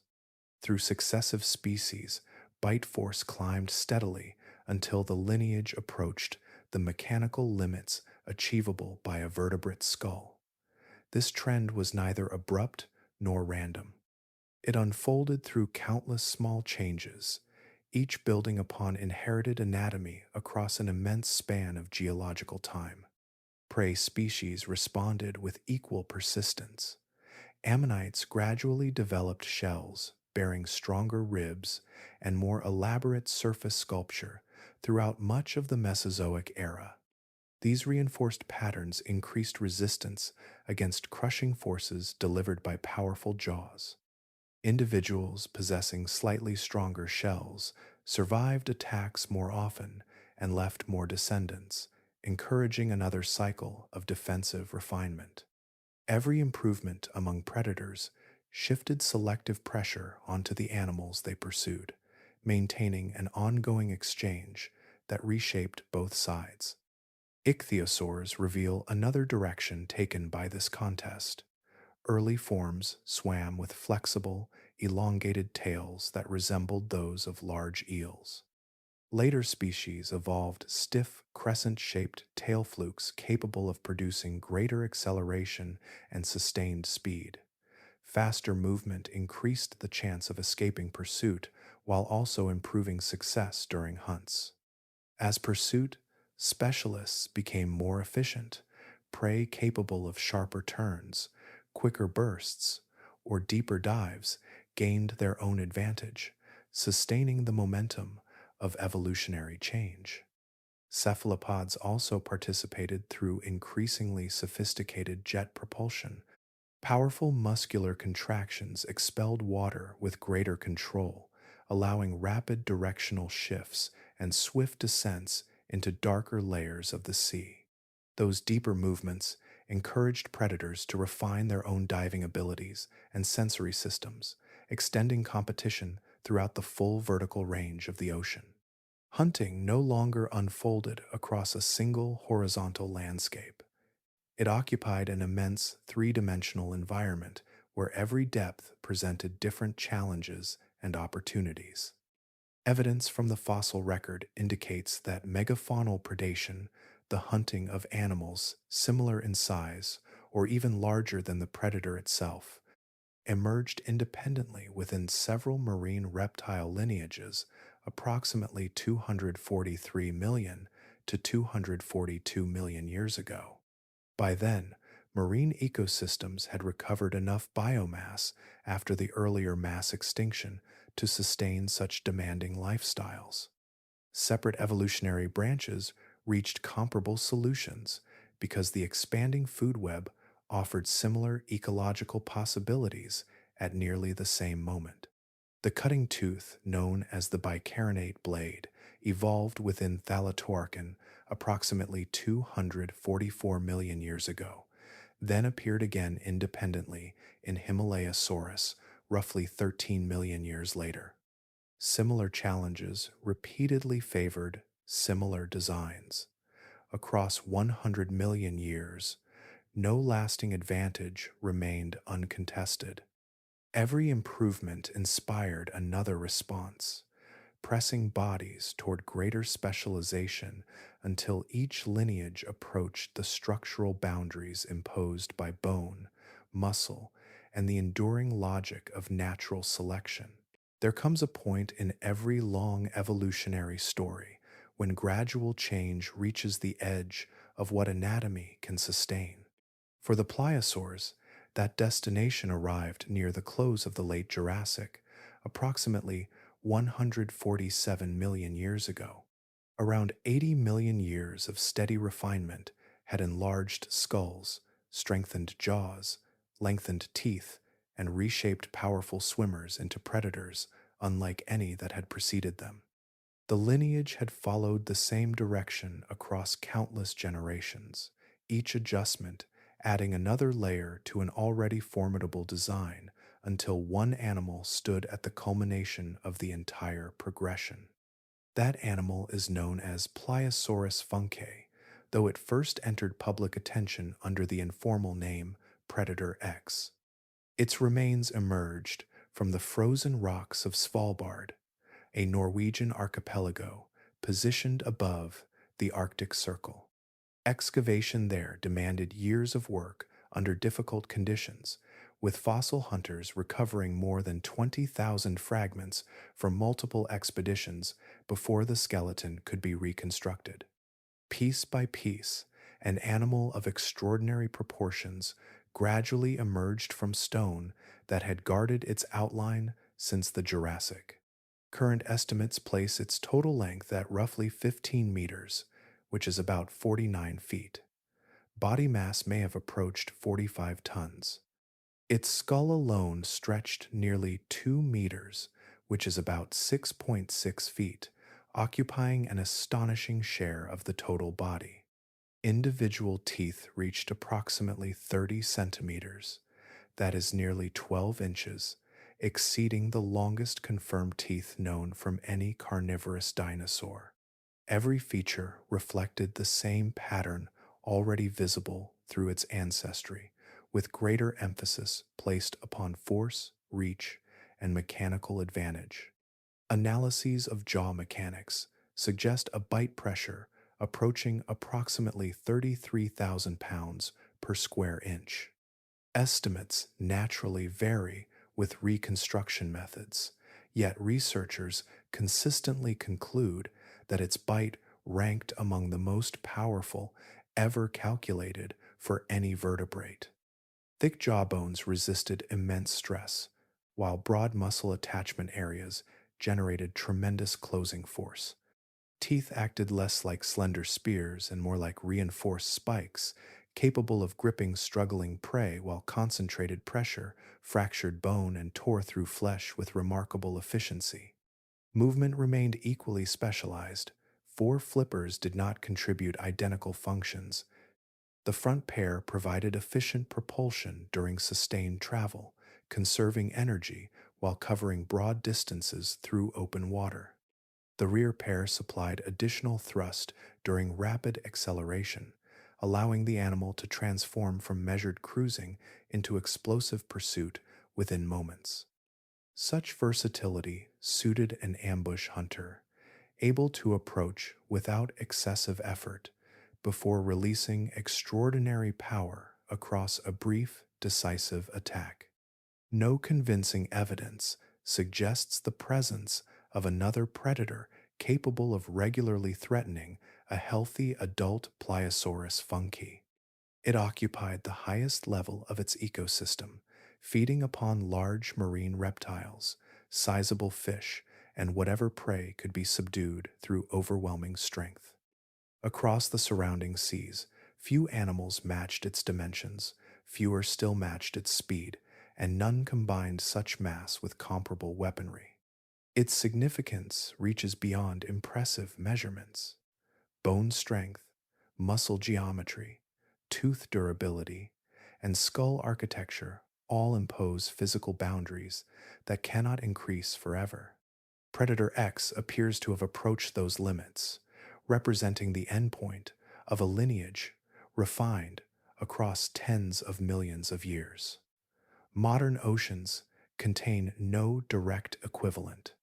The killer whale fills a comparable ecological role, yet it is smaller, hunts within oceans divided by continents, and belongs to a food web shaped by an entirely different world. No set of jaws, however powerful, could overcome a sea that was changing from within. Across the Mesozoic, the greatest danger facing the dominant hunters did not always arrive with teeth or claws. It emerged through the chemistry of the water itself. Oceans that had sustained extraordinary abundance could gradually lose the dissolved oxygen required by almost every large animal.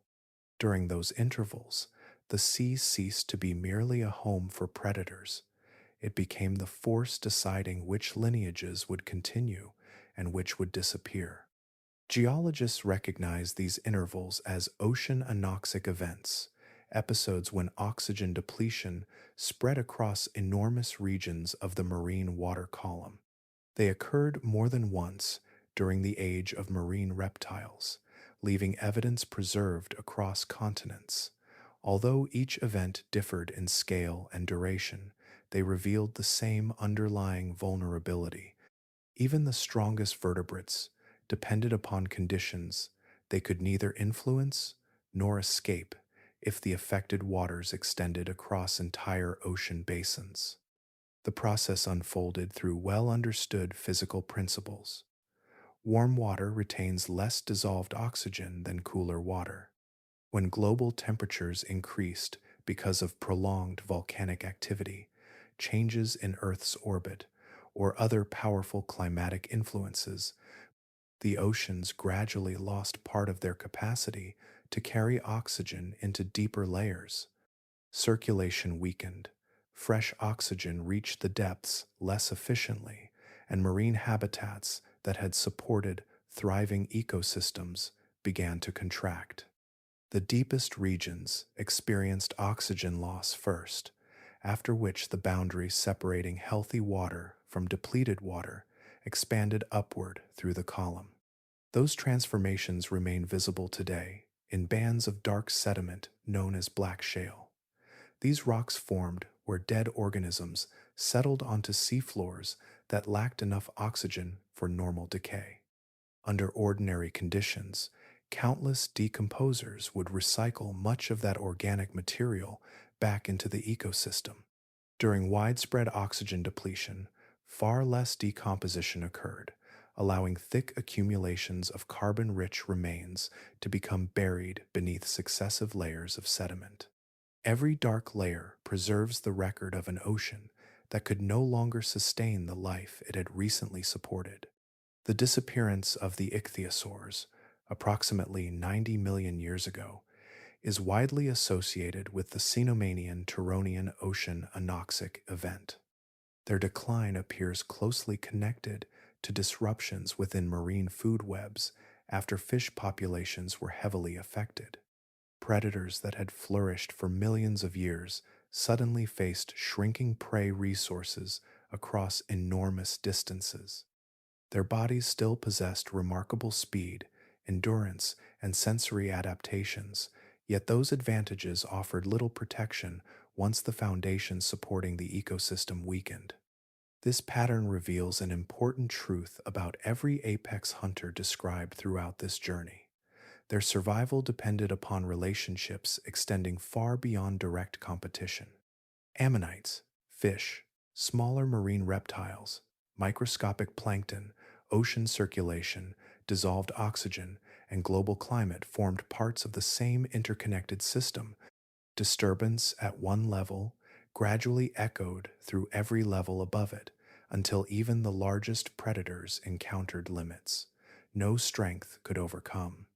The waters surrounding Pangea therefore served two roles at once. They rewarded innovation across tens of millions of years, encouraging larger predators, stronger bites, and increasingly refined senses.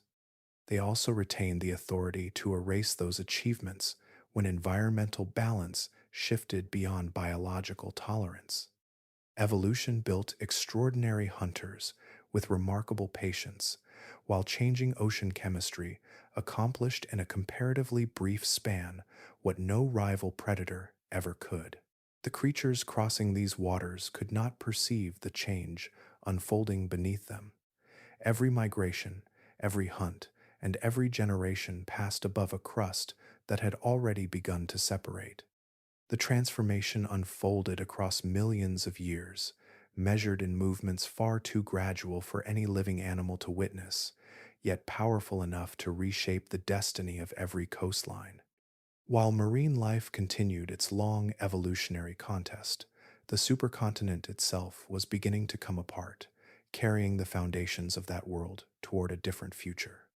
Around 200 million years ago, Internal tectonic forces stretched the immense continental mass until fractures appeared across its interior. Those fractures widened into rifts, allowing molten rock from the mantle to rise and solidify as new oceanic crust. The once continuous land gradually divided into the northern continent of Laurasia and the southern continent of Gondwana. Separation continued without pause, producing smaller continental blocks that drifted toward the positions they occupy today. Each widening rift created an entirely new ocean basin.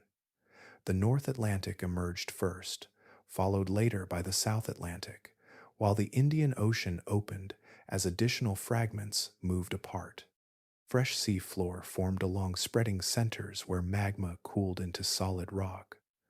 Earth's surface was not expanding during this process.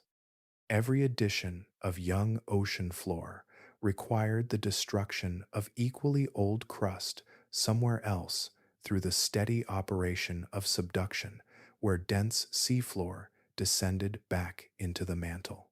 The ancient floor of Panthalassa gradually became that sacrifice.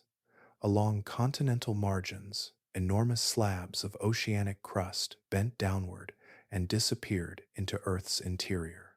This process continued through countless generations, consuming terrain that had once supported the largest marine ecosystem the planet had ever known.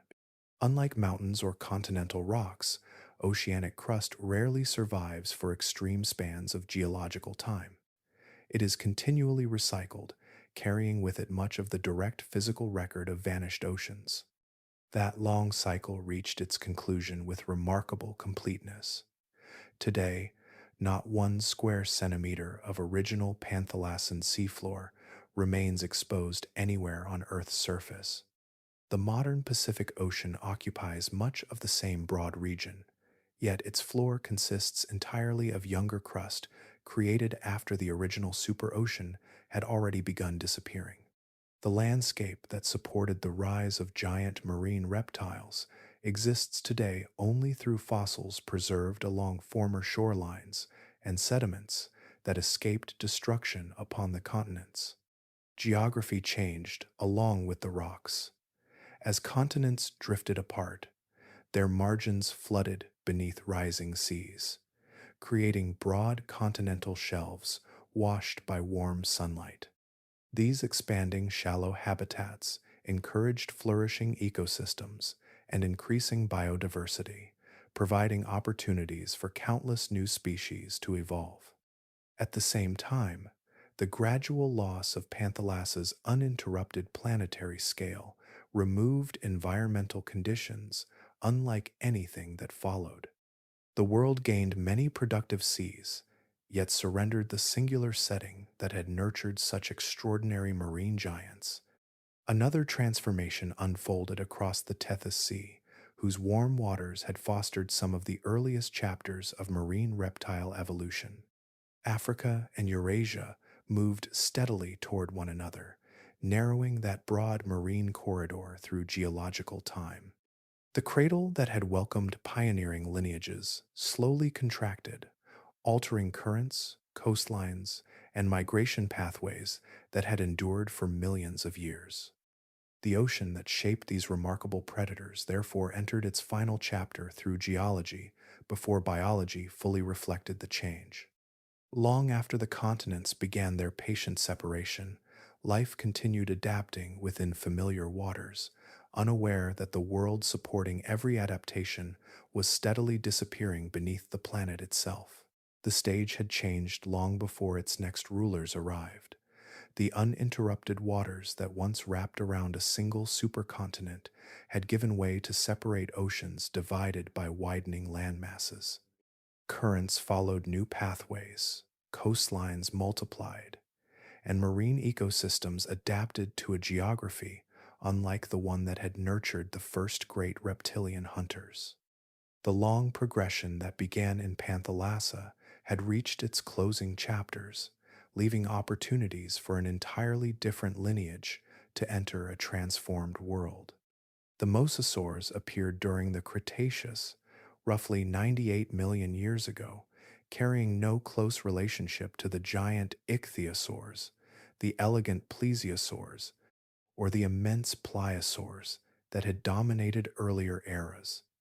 Their ancestry lay among terrestrial lizards, with their nearest living relatives found within the branch that also includes monitor lizards and snakes. They arrived astonishingly late compared with the marine reptiles already occupying the seas. By then, other lineages had spent more than 150 million years refining bodies shaped by life in the ocean. Geological time, however, does not reward seniority. Once mosasaurs entered coastal waters, their diversification unfolded with remarkable speed.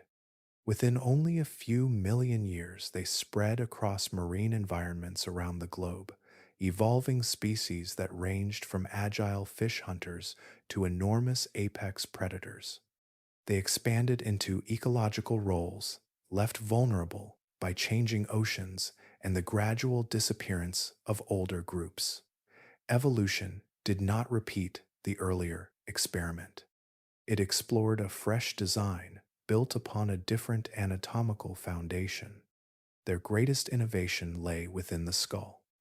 Unlike earlier marine reptiles, the lower jaws were joined less rigidly, allowing each side to move with greater independence. Additional teeth grew along bones, forming the roof of the mouth, creating a gripping surface beyond the main jaws. Once prey entered the mouth, those inward-facing teeth helped draw struggling animals deeper with each movement of the head. This feeding mechanism resembled the system used by many modern snakes, though adapted for powerful marine pursuit rather than life on land. The rest of the body reflected equally effective compromise. Their long muscular tails generated propulsion through side-to-side movement inherited from terrestrial ancestors, while paddle-shaped limbs stabilized the animal through rapid turns and acceleration. Later species evolved tail fins that improved swimming efficiency even further. Instead of following precisely the same evolutionary pathway taken by ichthyosaurs, natural selection assembled another successful solution from an entirely different starting point, demonstrating how similar ecological pressures can produce different mechanical answers. Fossil evidence preserves an appetite as broad as their distribution. Mosasaurs consumed fish, ammonites, marine birds, turtles, sharks, and other marine reptiles, including members of their own lineage. Their stomach contents, bite marks, and fossilized remains reveal predators capable of exploiting nearly every large source of animal protein available within Cretaceous seas. Some species specialized in crushing shelled prey, while others carried slender teeth suited for capturing swift animals in open water. Their success unfolded as the world continued changing beneath them. The unified ocean that had fostered the earliest marine reptile radiations no longer existed, yet productive shallow seas still stretched across many continental margins. Those habitats supported abundant prey, allowing mosasaurs to flourish during the closing chapters of the Age of Reptiles. They inherited an ocean already shaped by countless earlier experiments, proving that even as one great evolutionary story faded, another could emerge from entirely different origins and briefly command the seas before its own final ending. The closing age of marine reptiles belonged to an animal that carried the inheritance of an older world into its final chapter. Across the broad seas of the late Cretaceous, few creatures could rival the reach or confidence of Mosasaurus hoffmanni. By the time it appeared, earlier dynasties had already risen and faded, leaving behind ecological spaces that this newcomer filled with remarkable efficiency. It became the undisputed apex predator of its age, not by repeating the designs that came before, but by following a different evolutionary path to the same commanding position. The largest known individuals reached approximately 17 meters in length, which is about 56 feet, while weighing around 3.8 tons. Although lighter than some of the greatest pliosaurs of the Jurassic, their size, combined with flexible anatomy and powerful jaws, created an exceptionally capable hunter. Fossil evidence preserves a picture of an animal that treated nearly every sizable organism in its environment as potential prey, occupying the highest level of the marine food web throughout much of the world's interconnected seas. Its feeding habits were astonishingly broad. Fossilized stomach contents, tooth marks, and damaged skeletons reveal meals that included fish, ammonites, marine turtles, seabirds resting upon the water, plesiosaurs, and even smaller members of its own lineage. Little escaped its attention once captured. Instead of specializing upon a narrow range of prey, Mosasaurus hoffmanni exploited whatever resources the surrounding ecosystem offered. Such flexibility proved especially valuable in oceans where local prey populations could fluctuate across changing coastlines and shifting currents. Movement through the water reflected its ancestry. Unlike ichthyosaurs, whose rigid crescent tails generated propulsion through powerful vertical strokes, mosasaurs retained side-to-side body undulation, inherited from terrestrial lizard ancestors. Their long, muscular tails swept rhythmically through the water, while paddle-shaped limbs stabilized direction and balance. Different anatomical origins, therefore, produced another successful answer to efficient marine locomotion, demonstrating once again that evolution often discovers multiple solutions to the same physical challenge. Rare fossils preserving skin impressions provide another remarkable glimpse into their biology. The body was covered with small, overlapping diamond-shaped scales resembling those of modern snakes. This flexible covering reduced drag while avoiding the heavy, armored plates carried by many terrestrial crocodilians. Combined with streamlined proportions, it allowed rapid movement through open water without sacrificing the agility needed to pursue fast-moving prey across changing depths and coastal environments. For a comparatively brief interval, mosasaurs shared the seas with the last surviving plesiosaurs and the final representatives of the ichthyosaur lineage. Three distinct groups of marine reptiles, each descended from separate terrestrial ancestors, occupied overlapping ecosystems at the same time. That convergence marked the final occasion in Earth's history when such different evolutionary experiments competed together within the world's oceans. Their reign lasted approximately 32 million years before ending with extraordinary abruptness. Around 66 million years ago, the asteroid impact marking the Cretaceous-Paleogene extinction transformed global environments with overwhelming speed.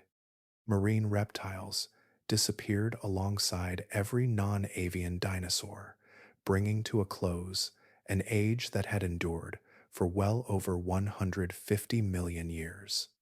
Their story affirms a pattern that echoes across the history of Panthalassa and the oceans that followed. Lineages willing to commit completely to marine life repeatedly rose from terrestrial beginnings to dominate the seas. Ichthyosaurs, plesiosaurs, and mosasaurs each accomplished that remarkable transition. None ultimately yielded to a superior rival. Their greatest defeats arrived when the planet itself changed faster than evolution could respond. No ruler of the sea recognized the pattern while it unfolded. Each generation hunted, reproduced, and vanished into the passing ages, unaware that the foundations supporting their existence were being removed one layer at a time. The great marine reptiles did not disappear through a single sweeping catastrophe. Their long history came apart across a sequence of planetary crises, each reshaping the oceans until familiar giants no longer found a place within them. The first major fracture arrived around 201 million years ago during the end Triassic extinction. Immense ichthyosaurs that had flourished after the recovery from the earlier global catastrophe suddenly disappeared from the fossil record. Lineages including Ichthyotitan and Shonisaurus, animals that had reached extraordinary dimensions, vanished within a comparatively brief geological interval. Their disappearance left ecological spaces that endured, yet the specialized giants themselves never returned. Later ichthyosaurs continued the lineage, although they belonged to a different chapter, shaped by different conditions. Many millions of years passed before another profound disruption unfolded. Around 93 million years ago, widespread oxygen depletion transformed large regions of the oceans during the Cenomanian-Turonian anoxic event. Fish populations declined across affected marine ecosystems, weakening the food networks that sustained the remaining ichthyosaurs. Those survivors had already persisted through immense spans of geological change, yet the reduction of their prey removed the support beneath them. Their extinction unfolded without dramatic battles or superior rivals. A lineage, extending back roughly 150 million years, reached its conclusion through ecological collapse driven by changing ocean chemistry. The pliosaurs followed another path toward disappearance. Their decline stretched across the late Cretaceous as continental movement reshaped coastlines, circulation patterns, and marine habitats.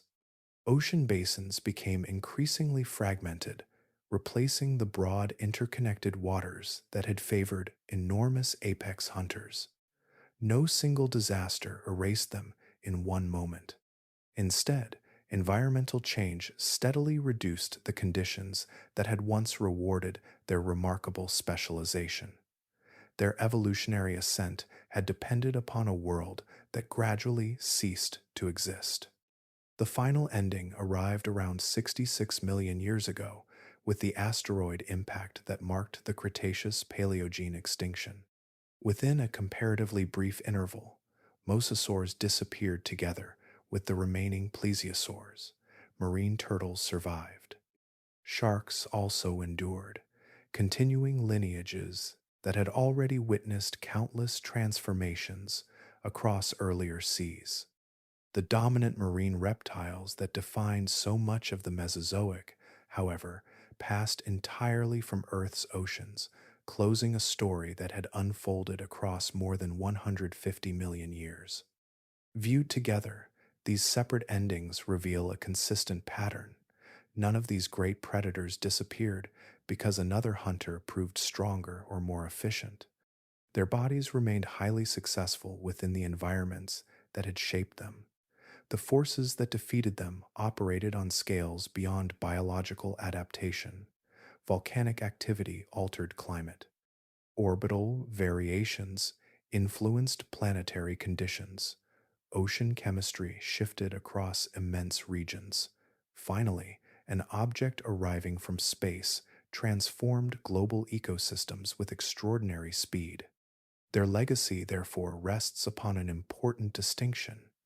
The marine predators of Pangea's oceans were not examples of evolutionary failure. They represented some of evolution's greatest achievements, refined across immense spans of time until geological change rewrote the world that had sustained them, leaving only fossils to carry their memory through the ages. The oceans that followed carried familiar tides across an unfamiliar earth. Coastlines had changed, dominant hunters had vanished, and the immense marine reptile dynasties belonged entirely to stone. Even so, life did not begin again from nothing. A handful of enduring lineages crossed the boundary between worlds, preserving fragments of a much older story within the recovering Paleocene seas. Among the greatest survivors were the sharks. Their ancestry reached back roughly 450 million years. extending far beyond the formation of Pangea and the birth of Panthalassa itself.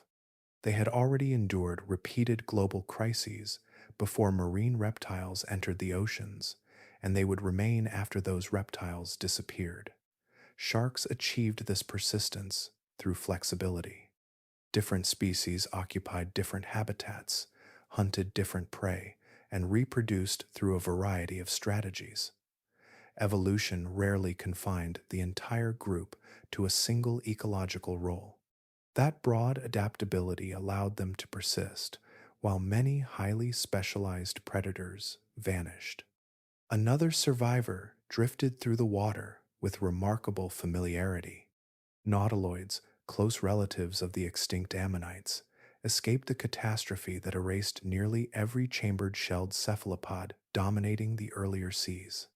Their buoyant shells still function through internal chambers connected by a living siphuncle, regulating movement through the water column with impressive efficiency. A living nautilus follows a body plan that has changed comparatively little across hundreds of millions of years.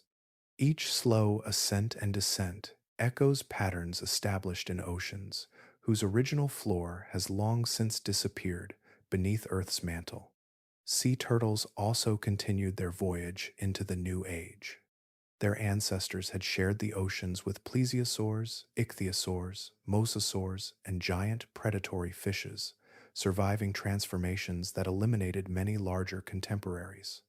Although modern species are smaller than colossal relatives from earlier eras, they remain completely adapted to marine existence.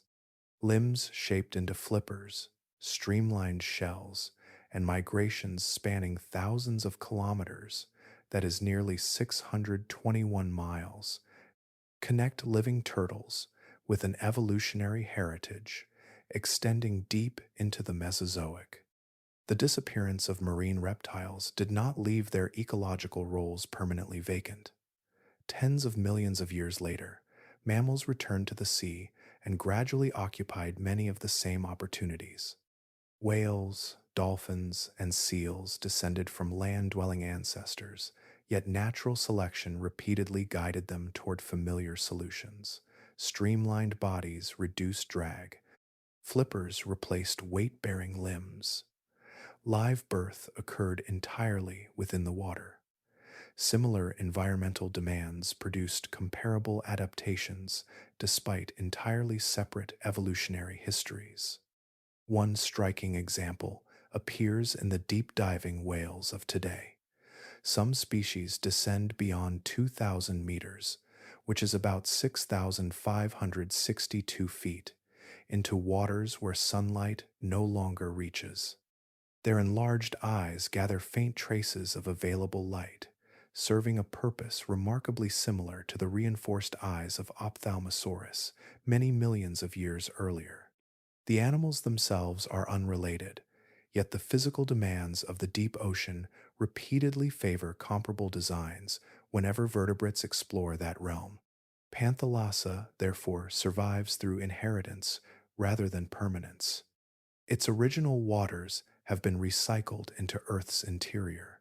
Its greatest predators exist only as fossils, and its ecosystems cannot be rebuilt. Even so, many successful biological solutions, first refined within that immense ocean, continue to appear whenever evolution encounters the same enduring challenges. The laboratory itself has vanished, while the lessons discovered there remain written within living creatures that still cross the world's seas. Every fossil collected, every skeleton reconstructed, and every ancient shoreline mapped carries the same quiet implication, although the evidence itself points elsewhere. Our understanding of Panthalassa comes almost entirely from its boundaries. Bones settled into coastal sediments, remains became buried on continental shelves, and fragments endured where geological conditions allowed preservation. Those fortunate places became the archives from which an immense ocean has been reconstructed, even though they represent only a narrow margin of the world that once existed. The center of that superocean followed a very different fate. As the continents drifted apart and tectonic plates continued their endless motion, the original floor of Panthalassa descended into subduction zones and disappeared within Earth's mantle. It was neither buried beneath younger rock nor worn away by erosion. It was consumed completely. Every layer of sediment that accumulated there across 150 million years, every skeleton settling into the abyss, every trace of daily life preserved in mud, vanished along with the seafloor that carried it. This geological loss shapes every conclusion scientists can draw. Marine reptiles that spent part of their lives near continental margins occasionally entered the fossil record. Creatures that remained entirely within the immense open ocean possessed almost no opportunity for preservation. After death, their bodies descended through thousands of meters, which is about 9,843 feet, eventually reaching sediments that no longer exist anywhere on Earth's surface. Their history traveled downward into a geological archive that humanity can never recover. Even the largest discoveries reveal how narrow our window remains. Ichthyotitan is known to have reached at least 25 meters, which is about 82 feet, and evidence indicates the individual was still growing. That remarkable conclusion rests upon a fragment of jaw recovered from rocks that once formed part of an ancient coastline. From that single discovery, body size can be estimated with reasonable confidence. Almost everything else remains uncertain. Its migration routes, social behavior, feeding territories, and encounters with other giant animals disappeared together with the ocean floor that once recorded them. A similar story surrounds Thalattoarchon. Knowledge of one of Earth's earliest marine apex predators comes primarily from a single partial skeleton recovered from deposits that formed near the eastern margin of Panthalassa. That individual provides extraordinary insight into anatomy, feeding adaptations, and evolutionary history. At the same time, it reminds us that countless neighboring populations may have existed without leaving a comparable record. Entire branches of marine evolution could have flourished far from continental margins before disappearing without a trace. The scale of that absence is difficult to appreciate. Panthalassa covered roughly 300 million square kilometers, which is about 116 million square miles, extending across most of Earth's surface.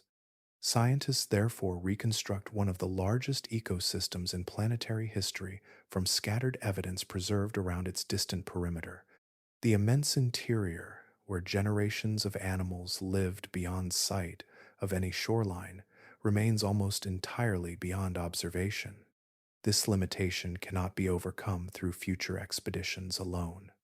New fossils will certainly expand understanding along surviving continental rocks, yet the original deep ocean archive no longer exists. It entered Earth's interior long before paleontology became possible.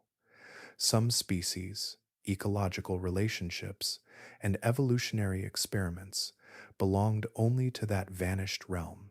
Their existence can be inferred, their outlines occasionally imagined through careful science, yet many of their stories have passed beyond recovery, leaving the greatest ocean in Earth's history forever known through its edges.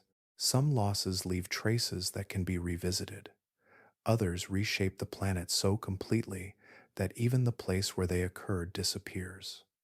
Panthalassa belongs to the second kind. It did not fade into memory as a familiar sea with altered coastlines. Its identity dissolved through continental motion. Its floor descended into Earth's interior, and its waters spread into younger basins that continued their own separate histories. The greatest ocean Earth has ever known ceased to exist as a single living system. Its disappearance reached beyond geography. Every environment that had sustained its remarkable creatures depended upon a sequence of circumstances assembled across immense stretches of geological time. A single supercontinent gathered nearly all land together. Shorelines concentrated life into productive margins. Mass extinctions repeatedly opened ecological opportunities. Warm inland seas encouraged experimentation. The surrounding superocean supplied room for those experiments to continue across 150 million years without interruption. Each condition strengthened the next until marine evolution explored possibilities unmatched before or afterward. That chain cannot be assembled again. Earth's continents now occupy distant positions, separated by expanding oceans with distinct currents, climates, and evolutionary histories. Marine ecosystems remain rich, yet each basin develops within its own boundaries. The conditions that once supported lineages such as Thalattoarchon, Ichthyotitan, and Pliosaurus fungi depended upon a planetary arrangement that no longer exists. Plate tectonics continues its patient work, although the future paths of the continents will follow different trajectories from those that produced Panthalassa. For that reason, the true loss cannot be measured by counting vanished species alone. Entire categories of evolutionary possibility disappeared with the world that nurtured them. Predator lineages grew through countless generations because every ecological layer beneath them remained capable of supporting larger prey, broader migrations, and expanding food webs. Remove the framework, and even perfect adaptation loses its stage. Evolution continued after Panthalassa ended, although it continued within different limits. Modern oceans still produce extraordinary animals. The orca commands respect through intelligence and cooperation.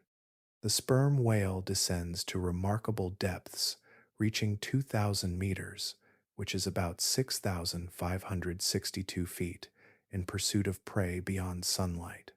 Great white sharks patrol coastlines with refined efficiency. Each represents millions of years of successful evolution. Even so, they belong to seas divided by continents and interrupted by barriers that Panthalassa never possessed. Their achievements reflect another chapter of Earth's history, written under different physical rules. This distinction reveals something profound about evolution itself. Natural selection does not produce every conceivable form. It works only with opportunities permitted by climate, geography, chemistry, and time. When those foundations change, entire pathways close forever. Future organisms solve new challenges using the worlds available to them, not the worlds that vanished long before they appeared. Panthalassa therefore remains more than an extinct ocean. It stands as evidence that Earth itself shapes the boundaries of biological imagination. The creatures carried across its waters reflected conditions assembled only once in planetary history. Their disappearance marked the end of an ecosystem, yet the greater ending belonged to the world that made such lives possible. When that ocean vanished, it carried away an entire range of futures that evolution would never again have the opportunity to explore. A timeline can hold the whole rise and fall of an ocean within a handful of dates, yet those dates become meaningful only when they are returned to living moments. 252 million years ago, the Permian extinction emptied much of the sea. 244 million years ago, Thalattoarchon rose into the vacant waters as one of the first great marine apex hunters. 202 million years ago, Ichthyotitan reached at least 25 meters, which is about 82 feet, and continued growing beyond the size preserved in stone. 147 million years ago, Pliosaurus fungi carried a bite force estimated at about 33,000 pounds per square inch, with no known rival capable of challenging its place. Those figures are immense, although numbers alone cannot preserve the reality they describe. Each measurement belonged to an individual animal. Every giant predator searched for food, crossed familiar migration routes, recovered from injuries, and occasionally failed. Every successful hunt unfolded within minutes, then disappeared beneath moving water. Nothing about those ordinary moments suggested that hundreds of millions of years later, another species would search for fragments of their existence among layers of rock. One encounter in particular echoes across that span of time. Somewhere within the sea that covered what is now the Augusta Mountains of Nevada, the Thalattoarchon pursued another marine reptile.